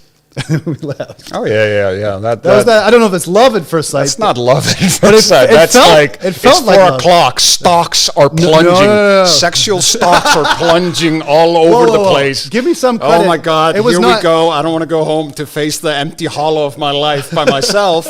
That's what that was. Next morning, maybe. Yeah. No. This was 11 p.m., sir. I was not at closing time. So I'm looking to see. We got Joshua Place. Roger Avery did a phenomenal adaptation of The Rules of Attraction. Brilliant visionary director. Roger has been laying low for about 9 years. He's the only reason I joined Twitter. Sergio Boner Stabone. Yeah, he's been laying low. He was incarcerated at one point. Oh yeah. Yeah, and he famously live tweeted from prison, and they were trying to figure out how he was pulling it off. He had internet access, and someone obviously was doing it for him. So he was still expressing himself even in the confines of a jail. I guess it is like we have gone for 2 hours now. So I'd like to thank everyone who was involved in this live stream, especially the guests, Bjorn Halldorsson and Mette Kousholt. Please feel free to follow them on Twitter and Instagram. I know they would appreciate it. It'd be fun to have people actually following us. And also, everyone who made this possible this time, we got Dagur, Davíð, Dan, who are here today on the production behind the camera. Also, Breki, Baltasar, he did all the filming with me for the introduction. And that was like out in the cold, and all of his equipment and everything like that. And we were just running around town trying to film the shot. So that's been really great. I guess thanks to Bret Easton Ellis for writing the books, and Todd Michael Schultz. Thanks again for everything that he does. He produces this and puts it together for us and helps me get guests. That's how I was able to get Roger Avery. And a big thank you to Roger Avery and Nick Vafiadis and the Band Booked podcast for joining in. And I hope you guys come back and tune in for the American Psycho show. We got some big plans to make it great, but I'm not going to just leave it right here. Like I said, we had a great interview with Roger Avery, and he's a very a particular person who really dives into stuff, and he showed me something really kind of fun that we're going to end with. So I'll get you guys to check this out. Watch this. This is a cool little insight into how intricate and funny Bret Easton Ellis can be in his writing if you take a little time to go into it. Okay, can you see this now? Yeah, this is great. Okay, so what you're looking at, you sent me a piece of text from the book to read. Yeah. I don't know that I want to read that text out loud because I'm not an actor. And, Ian Somerhalder would be amazing at reading that text. But I wanted to point out something in that text that shows how deep Bret is thinking when he does stuff. In the text, Paul has gone from Camden to Boston, right? Mm-hmm. And so looking at the monitor right now, you'll see that what I've done is I've created a route based on the bus trip that he takes. Now, Bret is making a point here because there is no way that this is the bus that he takes. He doesn't, he stops in Lawrence and then Bellows, then Newport, Walcott, Winchester, and then ultimately at Camden, which I assume is Bennington. Yeah. And so looking at it, you realize he is done the most circuitous snake-like path, through, all these states, to get back to school. What is Bret saying? This is a coded joke. There's so many of these inside of the material. The material is so dense with these little inside gags like this. Mm-hmm. Like Paul, on his gay holiday trip to see his mom, he takes the most non-straight route that one can imagine. It is like a giant, he goes everywhere. He's traveling through, this is a 10 and a half hour trip that Bret is describing as, this kind of overnight thing on the way back to Bennington. So maybe that was the case. Maybe it really was, maybe he really did take this trip. But looking at the geography, which I hadn't done when I made the movie, mm-hmm. was actually kind of interesting to me, because I realized, they mentioned Keene in the movie and in the book. Like in the hospital, they're like, we've got to take him to the hospital, and so in Keene, that's all the way in Keene, or whatever. And looking at it, you can see Keene is up here, right near Bellows, which, a small drive from what must be Camden, which is obviously Bennington. I mean, it's Bennington. Right. Anyhow, I just thought, I looked at that and I was like, oh, this is great. This is perfect. Thank you. I looked at that and I just thought it was amazing. Yeah, that's really, There's so going through each book, this has been I like it because I wanted to do something this year where I just really went into material like this, because I write myself, and I just wanted to have something that I did regularly that kind of is a discipline to really look into stuff as you're working on it. And this is great. Thank you. I mean, it's interesting because, Paul's in many ways, he's my favorite character, because he's the one who feels the deepest and the most, I feel. It's so easy to want to follow Sean, as a main character, because of how incredibly damaged and strong a character he is. Paul is it's a much more difficult balance to find. But anyhow, this I thought was a good example of how Bret writes, because everything Bret writes is a kind of encoded message. Everything is encoded. Yeah. I'm still trying to find out what OWTQ is, and anybody who watches the book club thing has I'd be really interested, because I created an entire mythology, my daughter and I did, because we were working on the series, which never came to pass, unfortunately. Unfortunately, that would have been great. Anyhow, that's So thank you again. This was wonderful fun. I appreciate it. Oh yeah, thanks for doing this. This has been great, and you've been wonderful. Take care. I'll see you later. Have a great day. You too.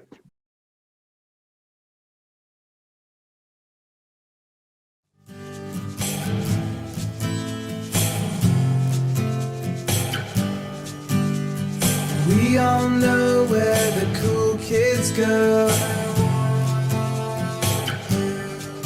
We're not done. We have one more guest on the Bret Easton Ellis Podcast Book Club, none other than Sean Bateman, James Van Der Beek.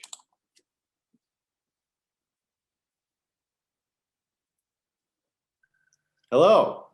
Hey, how you doing? Good, very good. How are you doing? I'm good. I'm just gonna try to get the There we go. aspect ratio. There you are. Okay. Oh wow, looks great. How you doing? Oh, very good. Yeah, it's pretty amazing. We love it. Yeah. We love it. Yeah. Oh wow, Austin, Texas. Oh, yeah, so thanks very much for coming on to the Bret Easton Ellis Podcast Book Club. Yeah. It's a lot of fun. I'm kind of really excited to hear what you have to say. Basically, I wanted to start with before you played the character of Sean Bateman. Did you read the Rules of Attraction before? Did you go into it just from the script, or had you read Bret Easton Ellis before? I'd read American Psycho. I'd read American Psycho, and I was familiar with Bret. I read the script, and I just loved it. Roger Avery had. You okay? You good? Sorry. Yeah, sorry. I gotta. Okay. No, I just heard beeping. I didn't know if we need to start over. Yeah, Roger Avery had written this incredible script, and all the cues that I needed for a fully flushed out character were in the script. I actually purposely did not read the entire book, because what I was afraid might happen was I would read the book, and then there would be scenes in the book that would be in my head that I thought were in the movie. Mm-hmm. So I decided to base the character entirely on the pieces that Roger had pulled from the book and had used, and then kind of the creativity he'd put into the script. I thought that would serve the movie best. I didn't read the book until after. Mm-hmm. So yeah, Roger was kind of my Sherpa through the book, and so I put complete trust in him, and then from that we created what you saw in the movie. But the character, for me, the character of Patrick Bateman was super important in playing Sean. So I was in a way, reading American Psycho was probably the best possible preparation, because that's your big brother. and there were a couple scenes in the movie where Sean actually had to call his big brother, which we ended up not using in the cut. But for me, the character of Patrick Bateman was always right there over Sean in every single scene, in every bit of preparation. There was Patrick. Okay, yeah, and so you read it afterwards, but you normally like I know you from Dawson's Creek and things like that. You normally played like quite a nice guy. What was it like in like doing this sort of character where there's kind of no redeemable qualities to him? Oh, I disagree. I think there are many. I don't know about redeemable. It's not my place to judge or decide who gets redeemed and who doesn't. I mean, to me, Sean was somebody who was desperately looking to give and receive love, and had zero skills with which to do that. So to me, he was a tragic character. I mean, there are his actions, right? And he's an asshole. I mean, objectively, kind of an asshole, and he's rough, and he's very selfish. But I don't look at him. I just look at him as a guy who really underneath wanted to give and receive love and had no idea how to do that. Just didn't grow up with the tools, didn't grow up with it around him, and was so disconnected from that thing that he really, really wanted. So to me, that's tragic. Does that redeem what he did? I don't know. That's for the audience to decide, not me. To me, he was a guy who was after something very worthy and kind of what we're here on this planet to do, but he just sucked at it. That was my view of Sean. And it was very different than the character I was playing at the time. But it's funny, oddly enough, I had my start both in theater and in independent film before I got Dawson's Creek, playing all kinds of just terrible people. So, bullies and neo-Nazis and all kinds of weird characters before I ended up what do you doing enjoy Dawson's more Creek. playing, So it was definitely in my repertoire. Yeah. And do you enjoy playing kind of these more like dark characters? I enjoy complicated people. The more complicated they are and the more specific I can make them, the more fun it is, because the more whatever happens in between action and cut will surprise me. It's funny. I always think, it'd be fun to play this guy who's really dark or really evil, and because he's in control. But I'm so stupid because I forget every single time going into those roles. Once those characters get on their feet, I realize, oh yeah, this character's like this because he's saddled with a lot of pain. This person has a lot. There's just so much sadness and so much desperation and so much dysfunction, and that's why they are that way. And so, I mean, it's fun in that masochistic actory kind of way, but yeah, there's always a lot of despair in those guys. And so by about 3/4 of the way through the film shoot, you're like, oh, there's a lot of sadness to carry, man. And what was it like? I interviewed Roger Avery as well, and like watching that film now, Oh it's yeah. a very ambitious film. Seeing the way that like the techniques used and every way that it was shot and all the different things that were tried in order to kind of copy the literary style of the book, or at least do its own version of it. What was it like being on set? Oh, Roger's a genius. I love Roger. I can't say enough good things about Roger. He created a container that felt like freewheeling chaos, but he knew where all the boundaries were, where all the cliffs were, and you just had free reign in there. And he just kind of somehow Jedi mind tricked you into zones that were good for the movie, but you felt like you had complete and total freedom. He was just great. Everybody trusted him. I think he genuinely cares about everybody and cared about all the actors, cared about the performances. He's got a big heart, and just really, really capable and just so able as a filmmaker to know what he wants, to know exactly how to shoot it, he knows how he's going to edit it. So there's no superfluous coverage of the scene. Even like I remember the scene with Clifton, the drug dealer, the very first scene. He just shot profile and he never got complimentary coverage on me. And even the first AD was saying, aren't you going to want to get around? And Roger said, no, I'll never use that in the edit. And he knew exactly how he was going to shoot it. So you just really felt like you were in good hands. And that one really ambitious shot with the split screen that came together, it was a big swing. It was a big ballsy swing. It was the one moment where you kind of really had to buy Sean and Lauren as something that actually maybe could be. And it was this big technical thing. We did all pretty much in camera. I mean, this is before we could really afford any more than just that much digital technology to go in and fix or rotoscope. And he just pulled it off, man. He galvanized everybody through passion and just giving us license to kind of go off and be crazy and discover it. Yeah, and so you read it was a fun set. You read American Psycho beforehand, and then you read Rules of Attraction after. Did you read any more of Bret Easton Ellis's work? Yeah, I've read a bunch. I've since become friends with Bret, and I've read a bunch of his stuff. And yeah, he's just one of those voices. I'm just so glad is out there. He's really he's such a sharp wit, such an independent thinker. Yeah, I love Bret. I've since become really pretty good friends. Yeah, and you've actually like, because you do writing and directing and stuff now. What is it like going in behind the scenes and writing and directing compared to just acting or something? It's interesting. When the first show that I ran and wrote and created, I was ready for a really steep learning curve.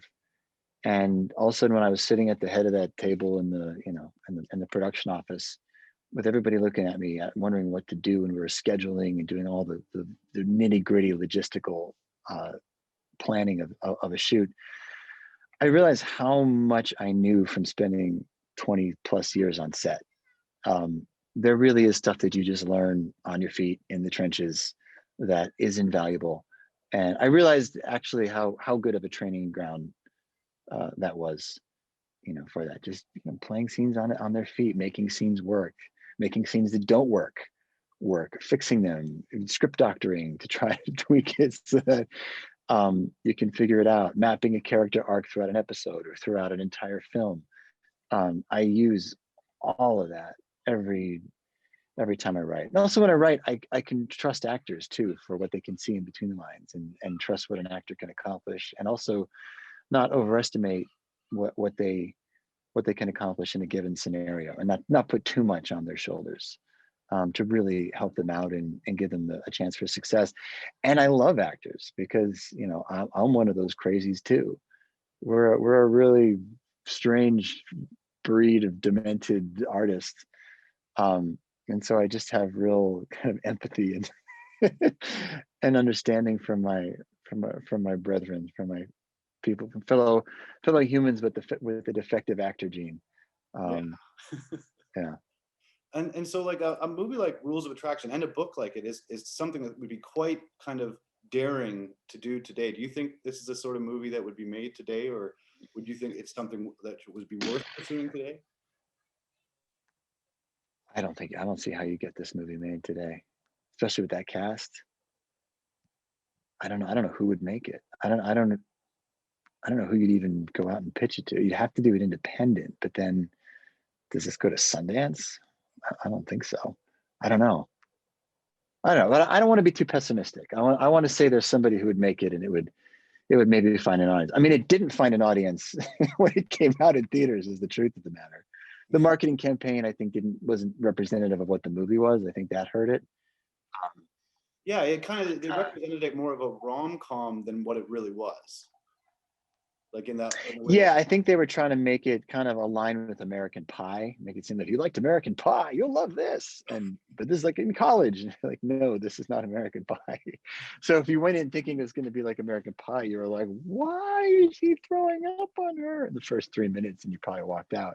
And if you really would have liked this movie, you would not have liked, gone to see something that felt like American Pie. So it took a while to find its audience. And so I'm always grateful that it did, because I just think that the work that Roger did to put this whole thing together, and by hook or by crook to make it, I just think that it definitely deserves an audience. Yeah, and it's something like you said, it would be hard to make today, but you're actually making like comedy and stuff today, and you've done comedies in the past. How is comedy changing for what you can do and what you can't do, or do you think you can still do anything, or is it is it something you have to definitely can't. You definitely can't do. You definitely can't do anything.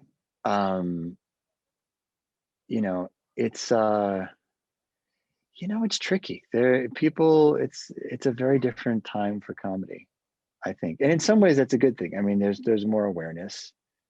There's a little bit more of an awareness of, hey, this this is not cool to say. This is not something that you can. But then that also goes too far on the other side. You end up censoring people and trying to cancel them for something that was a joke. Either it was funny or it was a joke that didn't work, and that happens all the time. Nobody's perfect. Yeah, it's a tricky time. It's a tricky kind of time for comedy. I mean, my brand of comedy is just weird and specific anyway. So I don't know. All you can really do with any comedy is just make it for the people you're making it for. If you try to make a comedy that appeals to all sectors, you're screwed. You're just going to end up with something vanilla. I was making What Would Diplo Do, which I made for Vice. I was in the edit room with my director and the two editors. And it was at that point where you're about to kind of release it and say, okay, here we go, it's done. And I looked at the other three people. I was like, we like this, right? And they were like, yeah. I said, okay, because I like this, but I mean, I might just be freaking weird, but like, we all kind of like this, don't we? And they were like, yeah, dude, I think this is awesome. They was like, yeah, I mean, this is the kind of show I've watched. I'm like, okay. We made it for the people in the room, and the people in the room were the ones making the decisions on that. And so, you go specific or you go home for me. And that was a show for like stoners who watch Viceland. And it worked, it happened to get 90% on Rotten Tomatoes, which was not anything that I'd expected. I thought most people would hate it. But had I tried to get something that would get a high Rotten Tomatoes score, had that been a thought all in my head, forget about it. It just would have ended up vanilla and bland, I think. Oh, well, hey, thank you very much for doing the interview. And I know it's you're busy. You got 5 kids. You're in Austin, Texas, but we're here in Iceland. We're very happy that you took some time out to talk to us. Oh, amazing! I'm gonna have to come visit you. I'm gonna bring with the kids. I'm sorry if they're screaming in the background. If you. Oh yeah, perfect. I'm the person to talk to. I can show you everything.